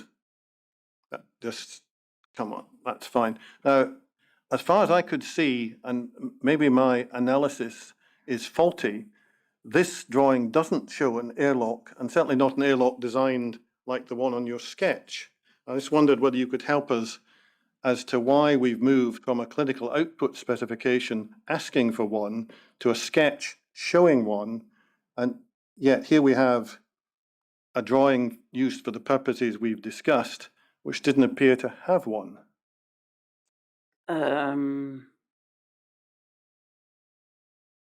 I can't answer that question without seeing if this was the final version of what was built, because sometimes the sketches were put back into the CAD model. When I can say CAD, it's the computer model of the design, and they weren't always interpreted 100% correctly. So I think I would need to see the final version to confirm what this says or not, that door disappeared. So yeah, I would need to check it. But in principle, you agree that the sketch showed it, yes. This sketch doesn't appear to show an airlock. Yeah. And an airlock would be part, presumably, of the ventilation designer's role in meeting the ventilation requests or specifications, however you want to call it, of the users. Yes. But also, if you can see that that big corridor going from the what's called Hospital Street to the south, where the staircase is, going to the north, that area is also kind of a lobby, not necessarily meaning for airlock, but it's also a lobby because it's required for fire reasons. So there are many other lobbies that get created in the design of a hospital that aren't just air lobbies. There are also fire lobbies or lobbies to separate parts of a department from another part of the department. Part of my reason for asking you this, and I want to be open about it, is that the suggestion that the ward be pressurized to the outside world with an airlock, and thus this positive pressure be maintained, seems to have, on one view, slipped away in the design development. And I wonder if we could, and again, without looking at the right-hand side of the page, go on to page 4, which is another 1 to 200 drawing. Now, this drawing does have a key which deals with ceiling finishes, which I won't look at. As you probably gather, there are reasons why we're not looking at the whole of the right-hand side of the page in this drawing. There are different ceiling finishes which are applied by the architects, presumably in consultation with the ventilation designers. Is that right? Or Well, whose job is it? no. The architect, we produced the ceiling drawings. This is ceiling finishes, so we would be taking the brief for the ceiling finishes from, remember the original ADB sheet that we talked about earlier? There's a page that refers you to HDM 60. I'm doing quite well here for remembering the number, which is the HDM or SHTM for ceilings, and that points you to a ceiling type. And then these drawings are color coded to a ceiling type. This is why I wanted to ask you about Yeah. it, because my understanding of the key, which we're not looking at directly at the moment, is that pink on the plan is to the ceiling type, which is designed to be a plasterboard Yes. ceiling, thus one with no gaps of any kind or possible gaps of any kind, which is recommended for areas where access of ingress and air has to be prevented, if I can put it that way. Yeah, there are levels of when you're talking about the ceiling and the ventilation, there are steps up from a standard gridded ceiling. So you can also have a standard ceiling like this can also achieve air. Air changes up to a certain level, and then it's normally, I think it's about what you would define as just over 10 air changes. It comes a point between 10 and 12 where the air differential will just, pop the ceiling tile, and then you can also use a clip to clip a ceiling tile in place. And that, there are reasons why the plasterboard ceiling in this instance in these rooms were because they were isolation rooms, and you had to have even tighter control of the air in those bedrooms, as well as infection control purposes. So sometimes you put a plasterboard ceiling in for M&E purposes, and sometimes it's for clinical, and sometimes it's for both. So, but what I suppose the general message we get from looking at this drawing, apart from the fact that it doesn't seem to have an airlock in the location that we discussed before, that's immediately at the top of the middle of the drawing, at the end of the curve, as it were, the horseshoe shape, is that some rooms have been given the plasterboard ceilings, those shown in pink, and the other rooms have been given either mineral fiber tiles or moisture resistant mineral fiber tiles for the en-suites. Is that correct? Yes, that's correct. So some rooms seem to have been given closer attention for air issues than the others. Yes, but that's because an isolation room has the highest level of air requirement out of them. So, like I said, you're stepping down, aren't you? So, an isolation room has to have the highest level. So, generally we put plasterboard. Although, yeah. I'm just wondering whether the drawing indicates, and maybe you kind of can't help us with it, because it is a drawing which focuses on ceiling finishes rather than on other issues, whether it indicates that the remaining parts, the non-isolation room parts of that ward, are now being treated very similarly to other rooms elsewhere. Well, it's telling you that that they've got similar ceilings, but not necessarily that they're treated the same. Depends what else, a bedroom is designed differently to an office. Yes.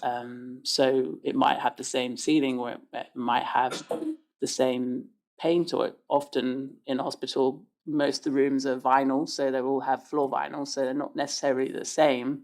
But yeah, they could have the same ceiling. I asked that because one of the issues that has arisen in the case is that is being considered here is whether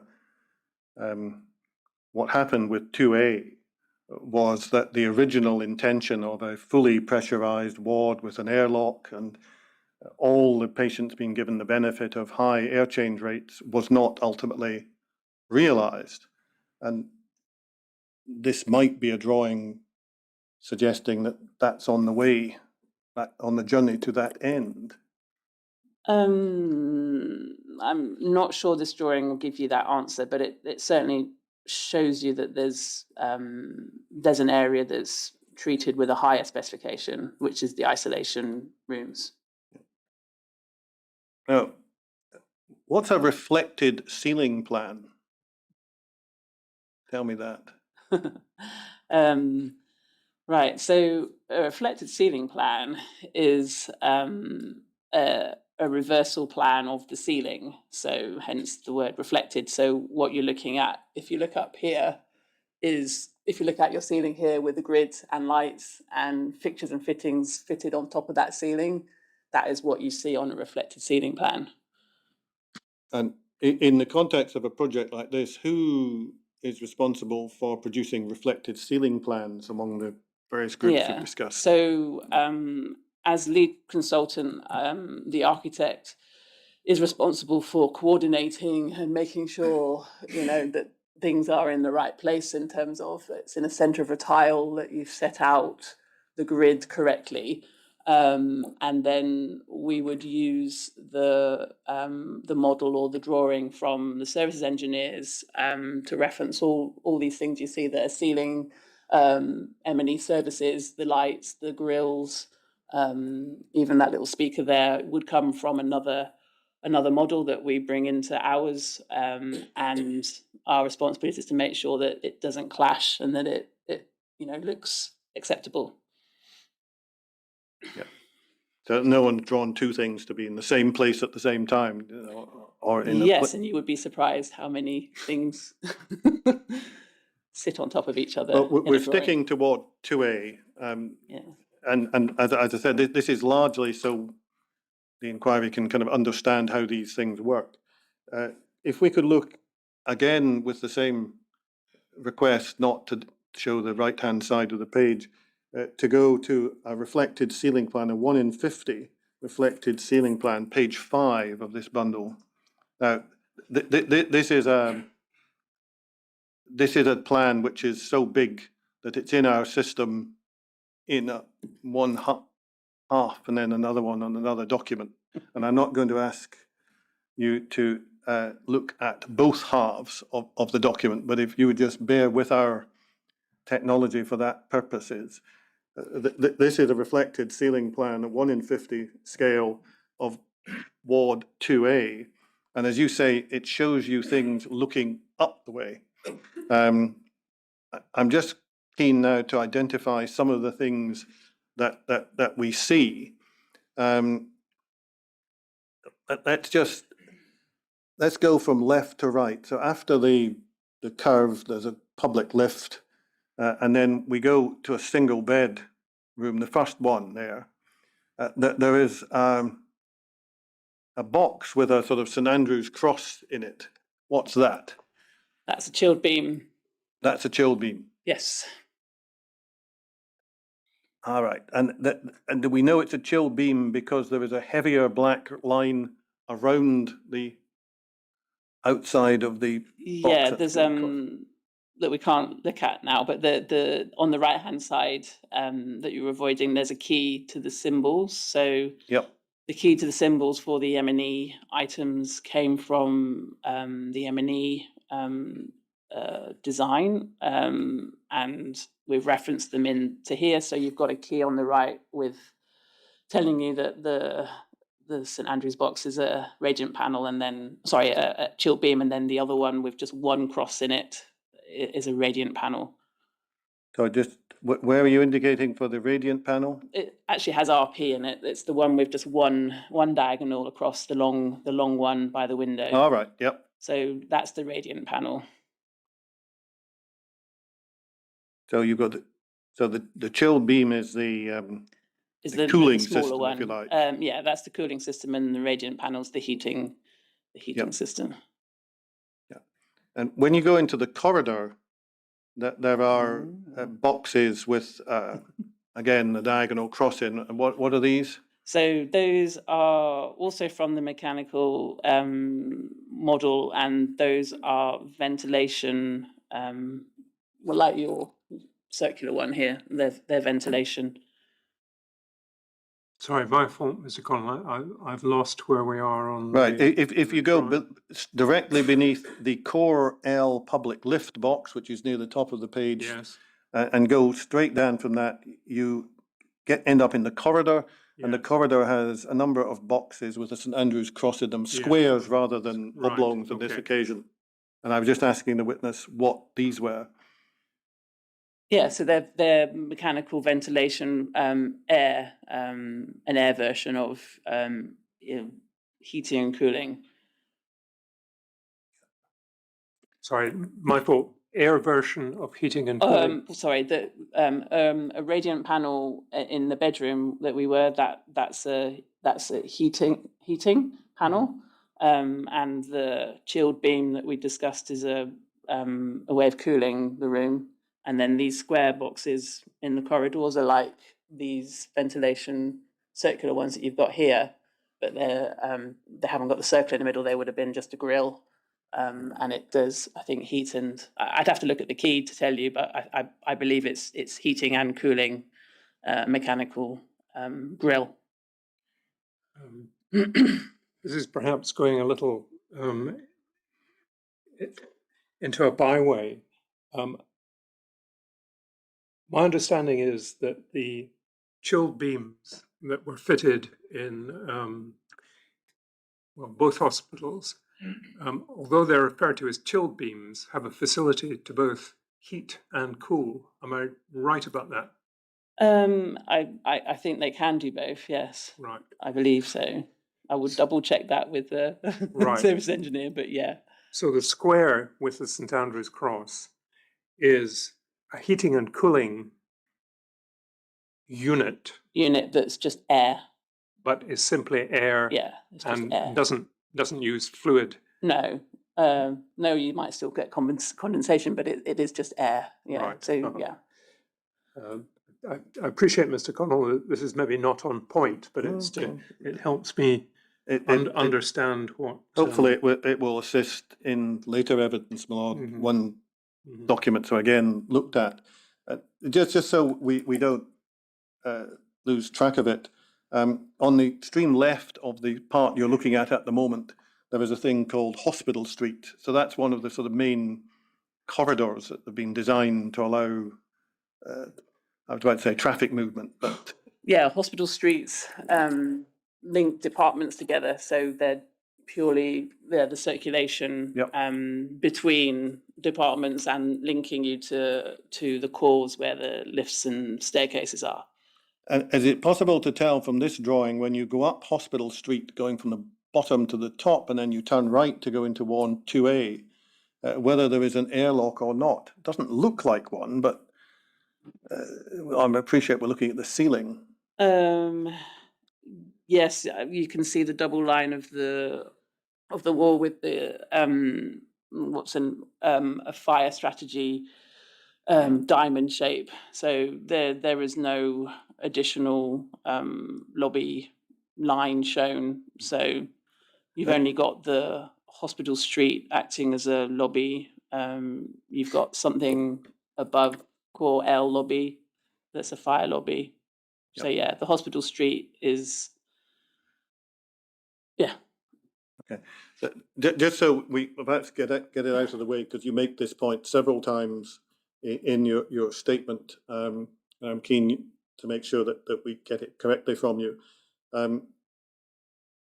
There was perhaps a slack habit on behalf of the inquiry of criticising people for having suspended ceilings, as if this was a criticism. And I think you, as I understand it, you make the point that all of these ceilings that we've been discussing, the different types, the different finishes, are all suspended ceilings. It depends on the finish type of the, if you like, the part that the person sees when they look up. Yeah. What their strengths and weaknesses are. Is that correct? Yeah, because in modern hospitals, you've got all the services in above the ceiling, so you always have to have a suspended ceiling. It's just a question of, whether you see in this one that's an exposed grid. So you have an exposed grid. When you've got plasterboard, the grid is hidden. So yeah. So what this 1 in 50 reflected ceiling plan drawing for 2A tells us is there's no then current plan for an airlock, and the bedrooms that we can see running left to right along the top and continuing, and we needn't go along them all have chilled beams in them. Yes, they all have chill beams, and they all have a ceiling, exposed ceiling grid. Exposed ceiling grid. Yeah. So they're not set up with plasterboard ceilings or anything of that kind. You can tell that from looking at this drawing. Yeah, because you can see the grid. So if you look to the south of that SCH 041 single bed, down the corridor, there's a plasterboard margin. So you can see it's plasterboard because there's no grid. Sorry, Miss White. Oh. Maybe your voice sorry. is just dropping a little as you become interested in the So drawing. I think the witness is taking us from the first bedroom that we looked at, out of the door, to a place where there's a letter E, yes, and suggesting that the section around the letter E and continuing is plasterboard because there are no grid signs there. Yeah, that's correct. So that's how you can tell whether it's got a grid, exposed grid, or it's plasterboard. You won't see the grid in the plasterboard because that's you're looking at the final finish. There's still a grid, but it's behind the plasterboard. Right, perhaps if I can maybe just ask you to run through that again so I've got it. I've been assuming up to now that when we've been talking about chilled beams, I appreciate you've not just been talking about chilled beams, that the grill, all right, what I think is the grill of the chilled beam will be flush with the plasterboard or whatever else constitutes the ceiling, and the rest of the chilled beam is in the roof space. Have I got that right? Yeah, that's correct. Right. Yes. Now, what we're talking about at present is the possibility that a heating or cooling element could be not with a grill flush with the ceiling, but entirely within the roof space. Is that what you're saying, or have I failed to pick that up? No. I was just talking about the actual ceiling itself and the grid that supports the ceiling. Right. Not that nothing to do with the chilled beam itself. The chilled beam itself is obviously fitted inside, and I think it will have some hangers fitted to the soffit concrete above in the ceiling void. And it would link up to other ductwork that you can't see on this drawing. Right. I think entirely my fault. I hadn't quite followed what we're talking about. So we're talking about the roof space, and we're talking about the grid that supports the ceiling. Have I got that right? If not, correct me, Mr. Collins. Yes, but the primary reason for talking about that is to discuss the finishes, which are indicated by this drawing, and this is what's been described as an exposed grid. Now, is that a finish which is designed to maintain significant levels of positive or negative pressure? I think you can achieve levels of positive pressure with a gridded ceiling. I couldn't tell you exactly what level that ceiling type would allow you to achieve, because that's normally to do with the size of the ventilation air handling plant more than the ceiling. But the having a plasterboard ceiling would allow you to control the level of air leakage more than a gridded ceiling. Thank you. Well, let's move on to page 7 with the same approach of not showing the key for the moment. And what we're going to look at here, if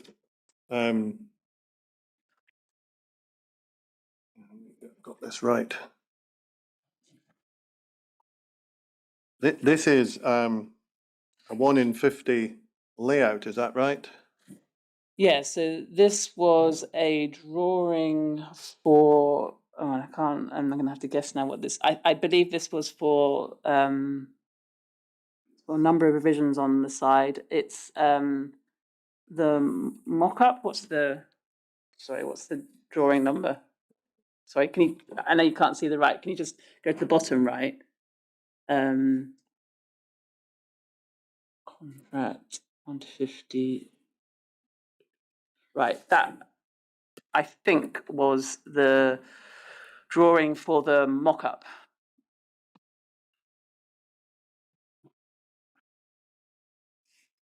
So is this not the kind of document that user group meetings would have been shown? Yes. So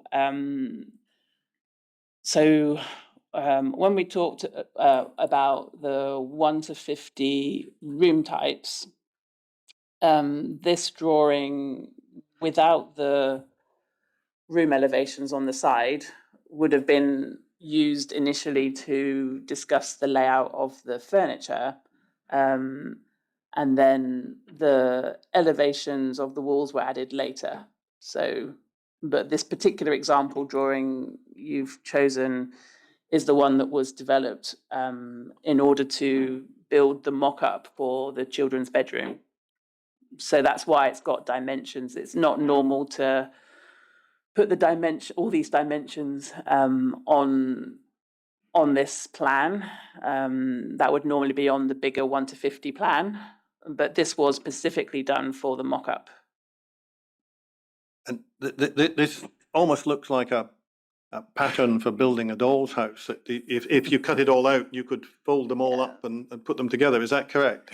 Yeah, so that you've elevated every wall on the plan on this drawing. So I'll confuse you, but like I said, originally this drawing also existed as a plan that went to user groups, and then later the wall elevations were added. You just so happen to have chosen the one that also has a ceiling plan on it, which was not the same. It was only done like this for the actual mock-up to assist with the construction of the mock-up. So normally you would have the ceiling on a separate drawing. Yeah, and can we tell from that, is this an exposed grid as we were discussing? Yes. And does it have a chill beam? If you scroll, can you scroll down to the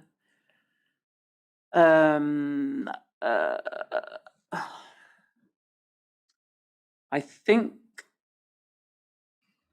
well, the cross is either a chilled beam or a radiant panel. I think it depends on it looks like a chill beam. Yeah. Because it's got hasn't got a bold box around it. I suppose the question that I you may not be able to help me with this, but I mean, what kind of knowledge and ability would somebody from GGC turning up at a meeting need to have to understand this range of features that we've been discussing today? I mean, I can understand somebody comes in and says, where's the sink? Fine. Go look at the point. But in terms of the kind of detail we've been discussing today, would somebody need a degree of knowledge of issues like ceiling types and so Um, on? Yes, I think that what GGC will be more familiar with is looking at the equipment on this plan and understanding that from, they would understand how they currently operate and how they currently, have a room layout where the bed is or where the sink is. Although for sure this layout was different to their existing facilities, because this is a more modern hospital HBN room layout. So yeah, I mean, I think they would understand this part of it, and then you see the ADB comes in here. So the little codes on the equipment on the plan, those are linked on the right-hand side to a description of what that code means. So Yeah. So BED this bed. 015 is a bed of a particular type. Yes, and those are the ADB equipment codes that come from our famous ADB sheet from the beginning, from the brief. So these are the pieces of equipment that came from the ADB briefing code from that page 4 equipment component. Yeah, right down to the type of cleaning socket and other details of that kind. Yes. Okay.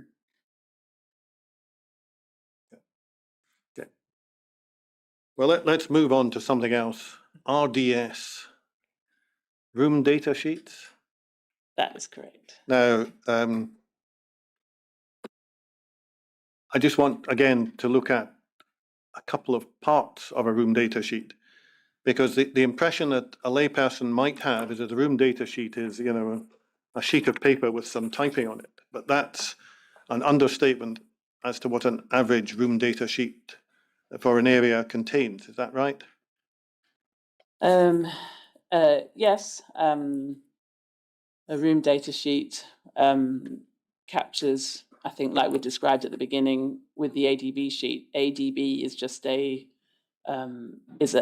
activity database as the starting point, and you have an ADB room data sheet, and you have, data sheet that we produced came out of a different piece of software, to confuse you, called Codebook, but it's a room data sheet as well.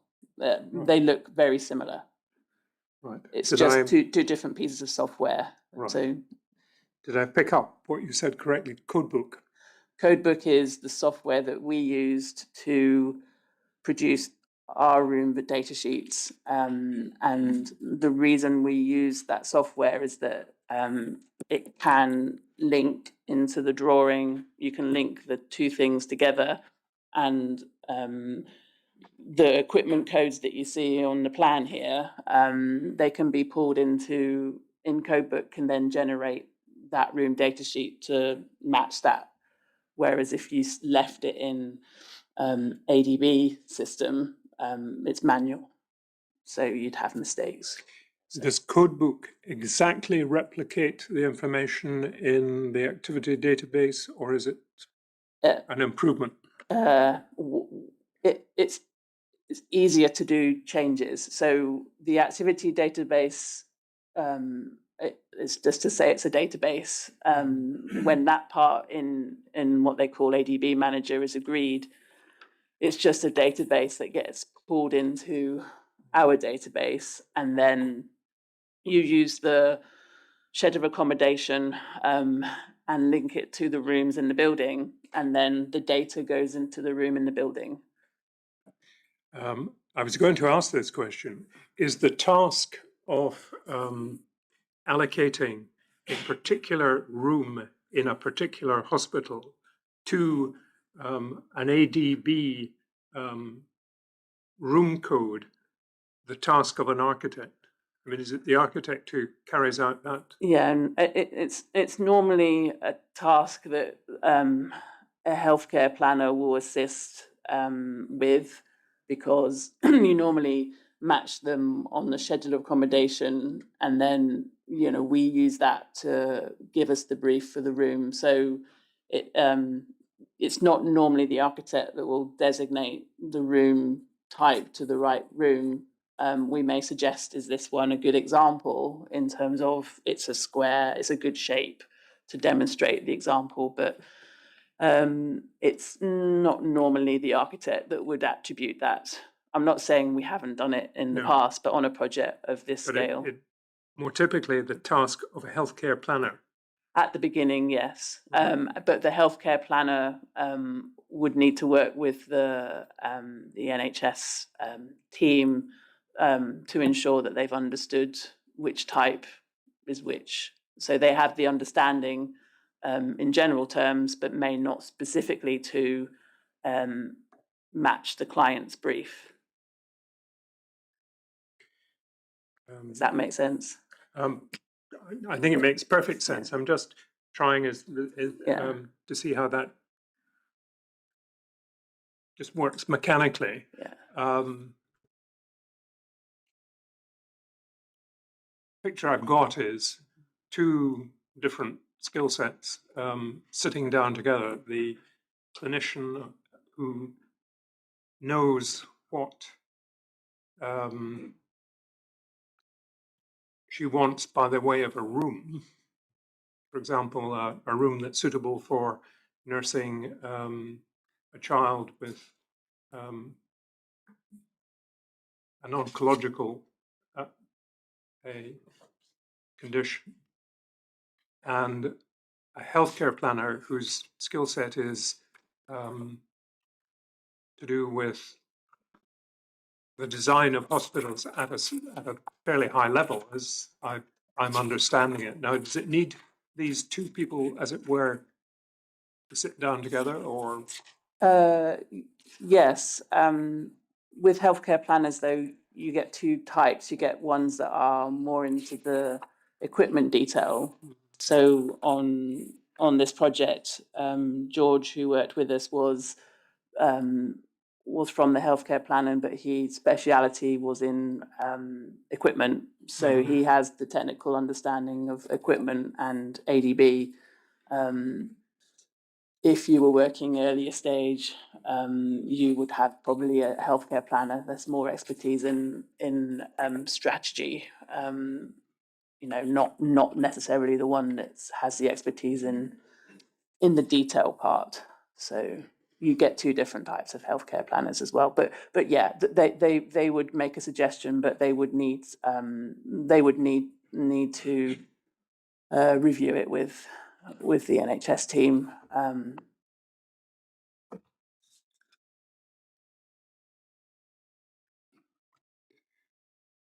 Right, it's just what I think I'm trying to understand at the moment. A clinician might have a good idea of what a particular room identified in the schedule of accommodation, the use of which is described in the clinical output specification. Yeah. She may have a good idea of what that room is going to be used for, but she wouldn't know which room code That's correct. that room would have an ADB, whereas, and it's the additional skill, and I think you're answering my question by saying the healthcare planner is the person with the appropriate skill who says, well, if that is the sort of room you want, you should start with a particular code in ADB. Yes. So they would help match the closest code. It still might not describe exactly what they plan to do in that room. I mean, by nature they are quite generic. So, but you have the ability to amend, add more information or amend it. But both in ADB Manager and in Codebook. And that process of amendment might be at the first stage or during the case of design development. Yes, it could be both stages. Thank you. Mr. Connell? My understanding with room data sheets is if you dug out the room data sheets for Ward 2A, which is what we're about to do in a minute, you will then find that there is about 4 pages of data for each room in that ward. Would that meet your recollection? Yes. Some of that data is on topics that we needn't trouble with. No. So from the original ADB type of room data sheet, we omitted some pages because it was duplicated information. So what you'll show me on the room data sheet example is one that maintains the clinical activity page, the mechanical environmental page, and the equipment page. That's correct, isn't it? Well, if we could go in the same bundle, we'll find the Ward 2A room data sheets at page 10 of the bundle. And what I'm going to ask you to do is to look at a couple of examples. So if we go to page 71,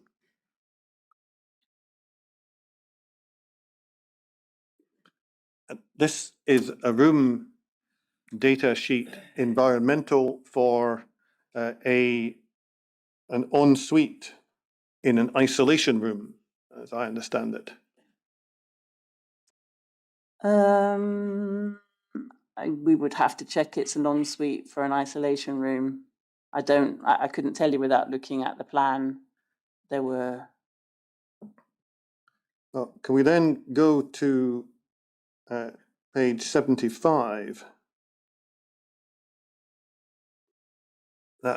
Again, I'm told this is a room data sheet for a single bedroom isolation. Yes, that will be, yes. And what we see here is a list of information. If we ignore lighting for the moment, there are other things like dust spot efficiency and so on I don't want to ask you about. We do have ventilation and there's figures relative humidity, extract, air changes now, supply air changes now, which are simply left blank, and a reference to HBN 401. Now, just looking at that, if you're not a very learned user, it doesn't tell you very much about the ventilation arrangements for that room. Is that correct?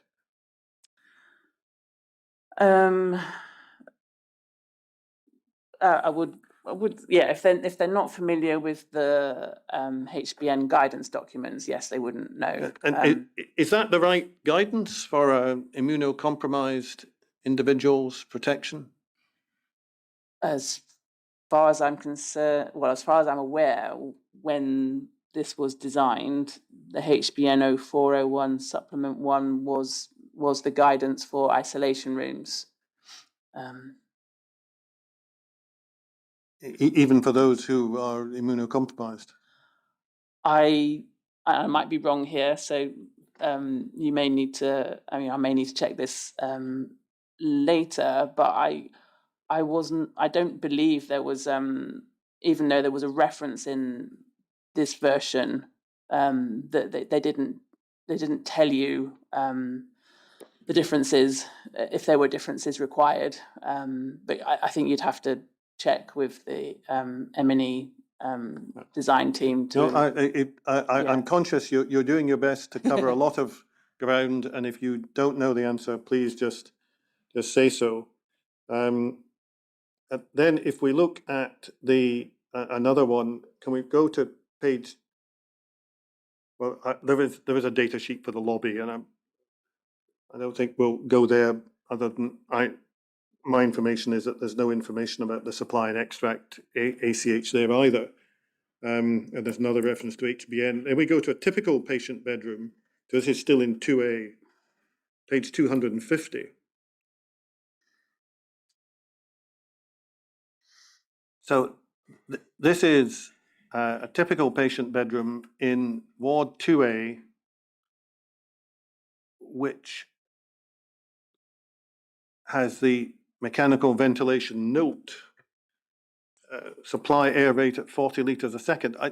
You may not know the answer to this, but people who look at these issues often talk about things in air changes an hour, and you can see the form has a provision for air changes an hour. Why isn't that there? Do you know? Why is somebody insisting on using 40 litres a second? I kind of know the answer, but I can't answer what the 40 litres represents in terms of air changes, because I'm wondering what it does too. But when I when this was originally so I think you've read in you've read in the room data sheet document that that I prepared to assist, that the information on the M&E pages, we would export out of our database an Excel schedule to allow the M&E team to amend what you see in these boxes as the data. So this statement comes, and I've traced it back to the tribal room data sheet originally, which was in ADB. It's exactly words that were written within the that derogation in the bid about ventilation. So they've taken what was agreed in a derogation, and they've bespoked it and put it in into these mechanical ventilation notes. Well, what I was going to ask you was, sorry, let me start that question again. What we've been discovering so far is that a non-isolation room in Ward 2A has a open gridded ceiling, a chilled beam, and it would appear a 40 litre per second air provision, which seems to be the, if you like, the standard provision for a standard room anywhere. So I just wondered, do you know who provided the environmental information that we find in the room data sheet? Yeah, the information was from ZBP. So as I explained, the export of the environmental, what is called an EDS, sometimes the environmental data schedule, it actually started with the tribal room data sheet. So in ADB Manager, you can also do the same thing as Codebook. So they exported an Excel of the template room data sheets and asked ZBP to review the mechanical pages, the mechanical ventilation lighting pages, and then they put their design, or what they were designing to, in here. And this particular sheet is one from the Codebook room data sheets that we managed the process. If you had a coloured version of this, which unfortunately you've got the scanned version, you can normally distinguish the changes that somebody has made with a colour. So they were green. So there are other versions that are in colour of these room data sheets, and you can see anything that was green text was amended.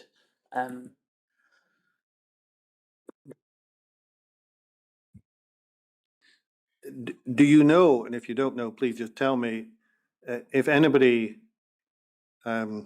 skilled would have signed off the inclusion of that environmental data for a room in Ward 2A on the part of GGC? I know from the Appendix K that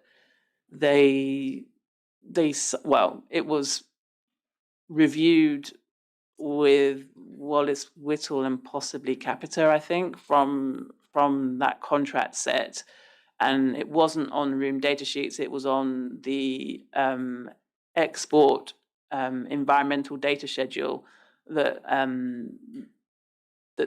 those Excel documents were approved at that stage and put into the contract.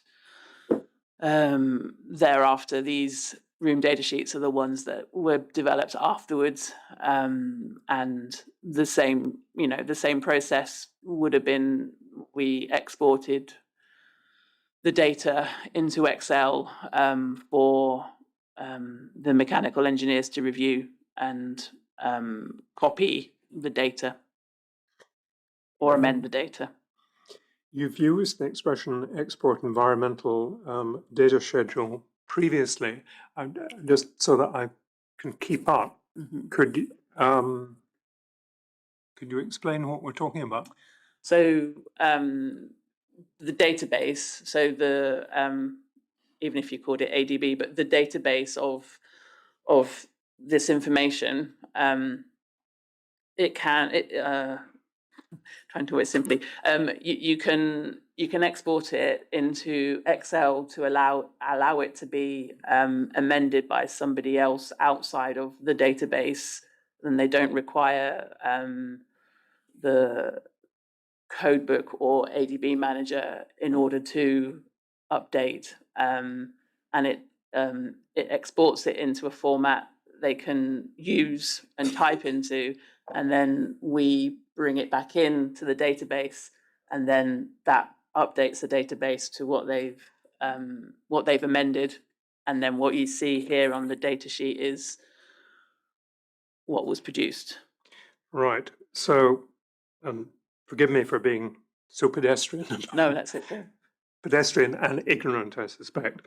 So the export environmental data schedule is an expression used to describe an Excel spreadsheet, which is a place where you can locate, for example, well, not for example, in this case, environmental information relating, I suppose, Yes. for each, there's a line for each room. Yes. Or So a row, I suppose it should be. a row there, and a lot of columns with this information is in columns and the room is in a row. And depending on the stage where we are in the process, you'll either have 400 rooms or thousands and thousands, but we managed it by department. So there was everything we broke down into something easier to handle. So there was an environmental data schedule per department. And at one stage, there might have been, just 10 rooms in a department when we were doing room types. When we were doing fully loaded, the whole department, you'd have a line for every room. I can just sort of take advantage of you as, again, testing my ignorance. Mr. Connell drew your attention to at least two ways of describing the supply of air into a space. And in the room data sheet we're looking at, it was 40 liters per second. Am I right in saying that if you wish to convert information in liters per second into air changes per hour, you would have to know the volume of the space? Pass, but it sounds like you should know the volume of the space. Yes. Yeah, I mean, I'm just really indicating my ignorance of arithmetic, I suspect. No, I'm with you there.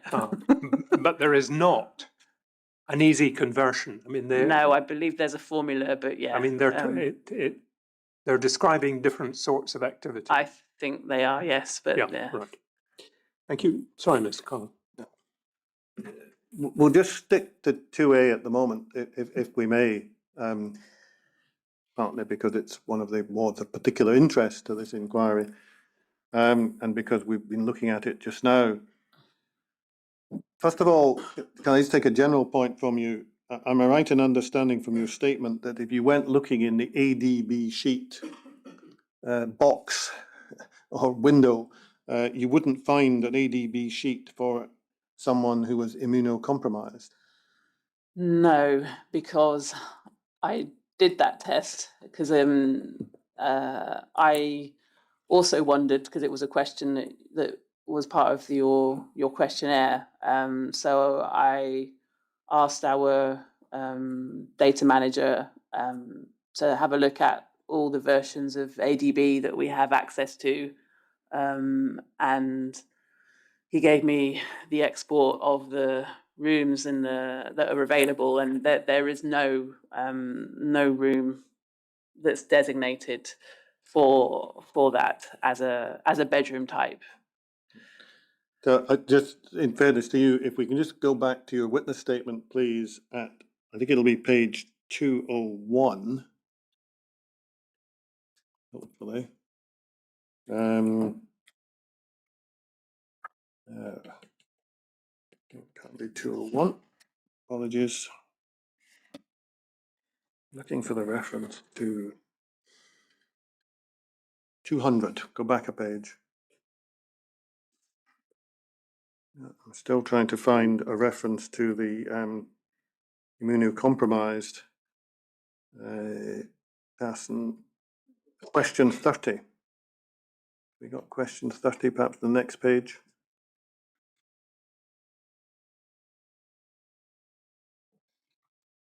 Oh yeah, this is the answer that you've just been explaining to us from your memory. And thank you for that. You say you've checked the information provided by UK Database Manager and included the full contents of lists from 2013, 17 and 22. They're the ones you have access to. There are no specific single rooms to identify immunocompromised patient bedrooms. Then you say, I believe the assumption in ADB is that patients most at risk will be accommodated within isolation rooms. Where did you get that from? That's just my in my opinion. I think that might be why there isn't a different room type. It's quite unusual. ADB doesn't identify it, but then, like I said, I can see that they never have identified that as a different room type. So, to be honest, I'm also unsure why as well, Craig. So I suppose we're just trying to work our way around with your assistance to trying to find out how we started with this positively pressurized, airlocked area with lots of protective rooms into one where there's no airlock. Most of the rooms are just standard, and they've got chill beams, which is just a standard provision found anywhere else in the hospital. You, I think, try to deal with that in your witness statement. And I think you suggest it's the way the ADB sheets have been used. Is that correct?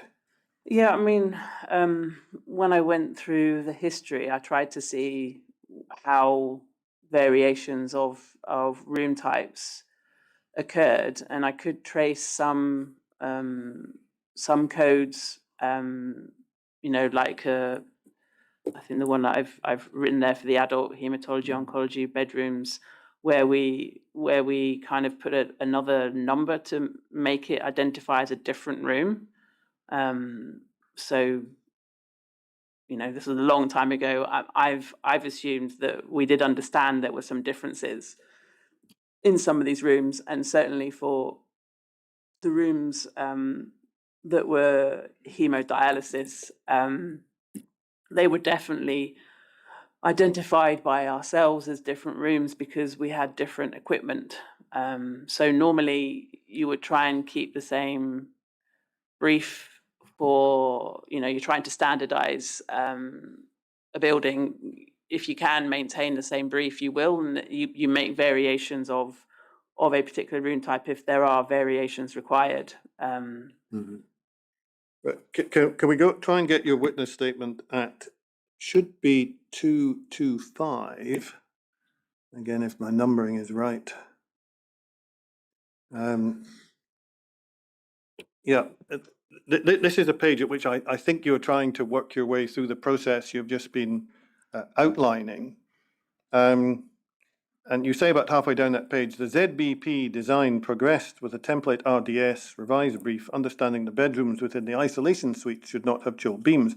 However, the M&E design for the non-isolation bedrooms, so that's in 2A we're talking about, progressed with an agreed RDS brief that the remainder are generic children's single bedrooms. So what, and the generic bedrooms included within ME ventilation design, the provision of chilled beams. I mean, this is in the discussion, starting with a discussion about chilled beams, but they essentially what you're describing there is a process in which someone, presumably ZBP, has designed Ward 2A with a significant number of just standard rooms. Is that's really what you're saying to us there, isn't it? That was when I looked at the detail part of the process for the room data sheets here. They have been designated a standard bedroom. Yeah. The ones that aren't isolation rooms. And then you say in that same paragraph, there's an agreed RDS brief, and then you say the design was reviewed in M&E workshops, and the inclusion of chilled beams was approved through the RDD process, therefore installed. So that suggests that somebody who understands these things has looked at them and said, that's fine, wearing a GGC hat, if I can be colloquial. Is that what you're saying there? Yeah, because there were M&E workshops. So what I described as the environmental data schedules, I have on record versions that were produced when there was the whole building, like a data for every room, and those schedules were issued to ZBP, and they had workshops with the client, well, NHS, I'm not sure, and Multiplex, I'm not sure from the client was in those workshops, the ones that we can't find information from in terms of minutes, but we received updated versions of the environmental data schedules, sometimes with commentary back. And like I said, at that time there was every single room in the building was there, so they were reviewing the data for these rooms as well at the same time in that department. So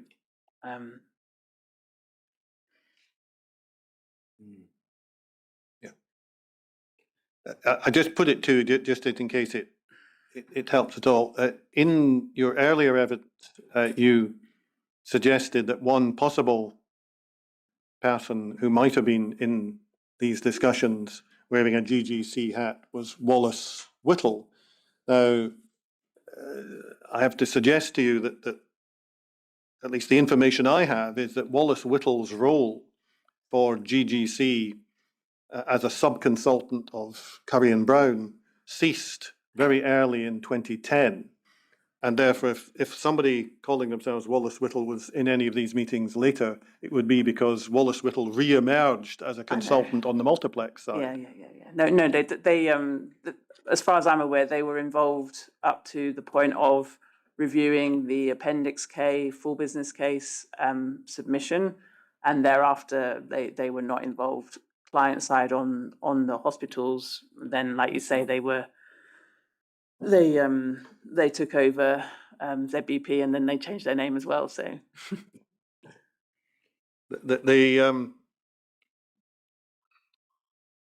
Can I just take the opportunity? You referred there to Appendix K, I think. yeah. And we see that on a number of occasions in your witness statement. Entirely my fault. I think the expression Appendix K comes from the contract, but I haven't quite got it into my head what Appendix K is. Yeah. No, Appendix K, it comes from the contract, the way it was set up, but it's effectively full business case, FBC. So the end of stage 2, what was our stage 2, was the end of the submission for what was Appendix K, which was the full business case approval process. So Appendix K was really just the the drawings that went into the contract, Right. So it was the deliverables, so to speak. right. So we're talking about a suite of drawings. Yeah, a suite of drawings that found their way and were bound into the contract, the 2010 contract, which was the Project Bible update with the Appendix K drawings bound in. Right. And so Appendix K would have been assembled at the end of 2010 when the full business case was submitted, is it?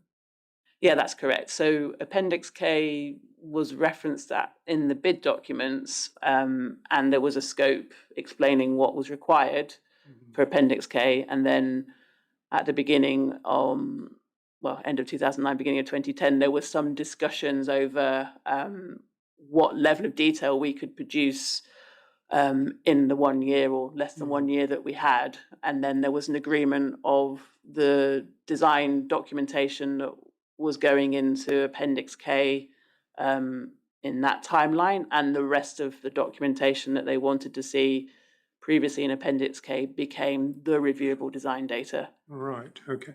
So some of the context of Appendix K would have been other than drawings, or was it all drawings? No, there were schedules, like the environmental data schedule that was also included in Appendix K, Right, okay. Thank you. I believe. Yeah, I'm going to come back to this again, but can I just ask you that general question? We know there's this issue of what we've been calling the derogation, the 6 to 2.5, which is not something you were personally involved in. But apart from that, am I right in understanding that even at that stage, at the full business case stage, compliance with SHTMs and so on was still a requirement of the contract? Yes, it was, unless there was an agreed contractual variation. Yes. And other than the one we know about, the M&E clarification log derogation 6 to 2.5 or whatever you want to describe it, are you aware of any other agreed derogation from SHTM 0301?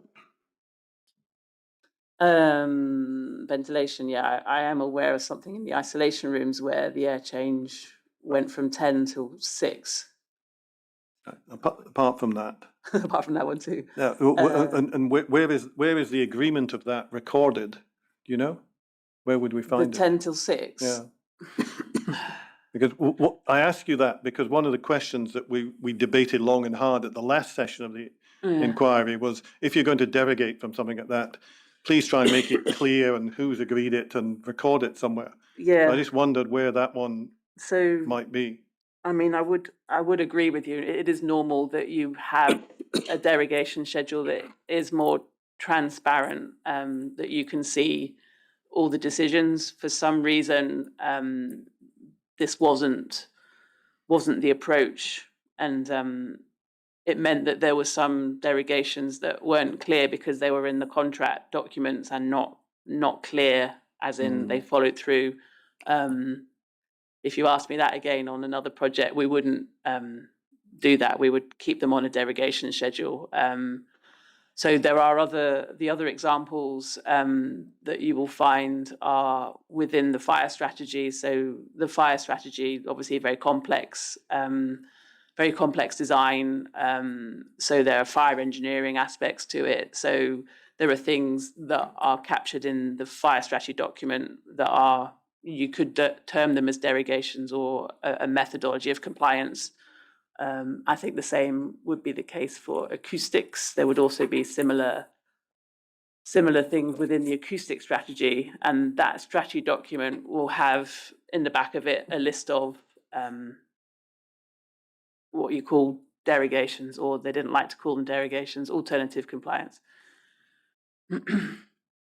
The reason I ask you that question is that we've been talking a lot about room data sheets and people importing environmental information and possibly discussing it at workshops and so on. But as a matter of good practice, would I be right in assuming that one shouldn't find that any of that leads to a derogation from an obligatory piece of national guidance like SHTMO 3.1, unless somebody says that's what it is? And it's been agreed by A, Yes. B, and C, and it covers X, Y, and Z. Yeah, it should have been, yeah, it would be normal that you would agree it before you changed something to demonstrate a derogation, yes. It just, rather than having to kind of work out in retrospect who said what at a workshop and what the output of the workshop was and who signed what document, I'm simply suggesting, asking you whether it's a good practice, it should have been recorded if it existed. Yes, it's good practice to have recorded it on a schedule so you could see it. Thank you. Well, Lord, I have one or two other questions relating to this, but this might be as good a point as any to rise. We'll take our lunch break and we'll sit again at 2 o'clock.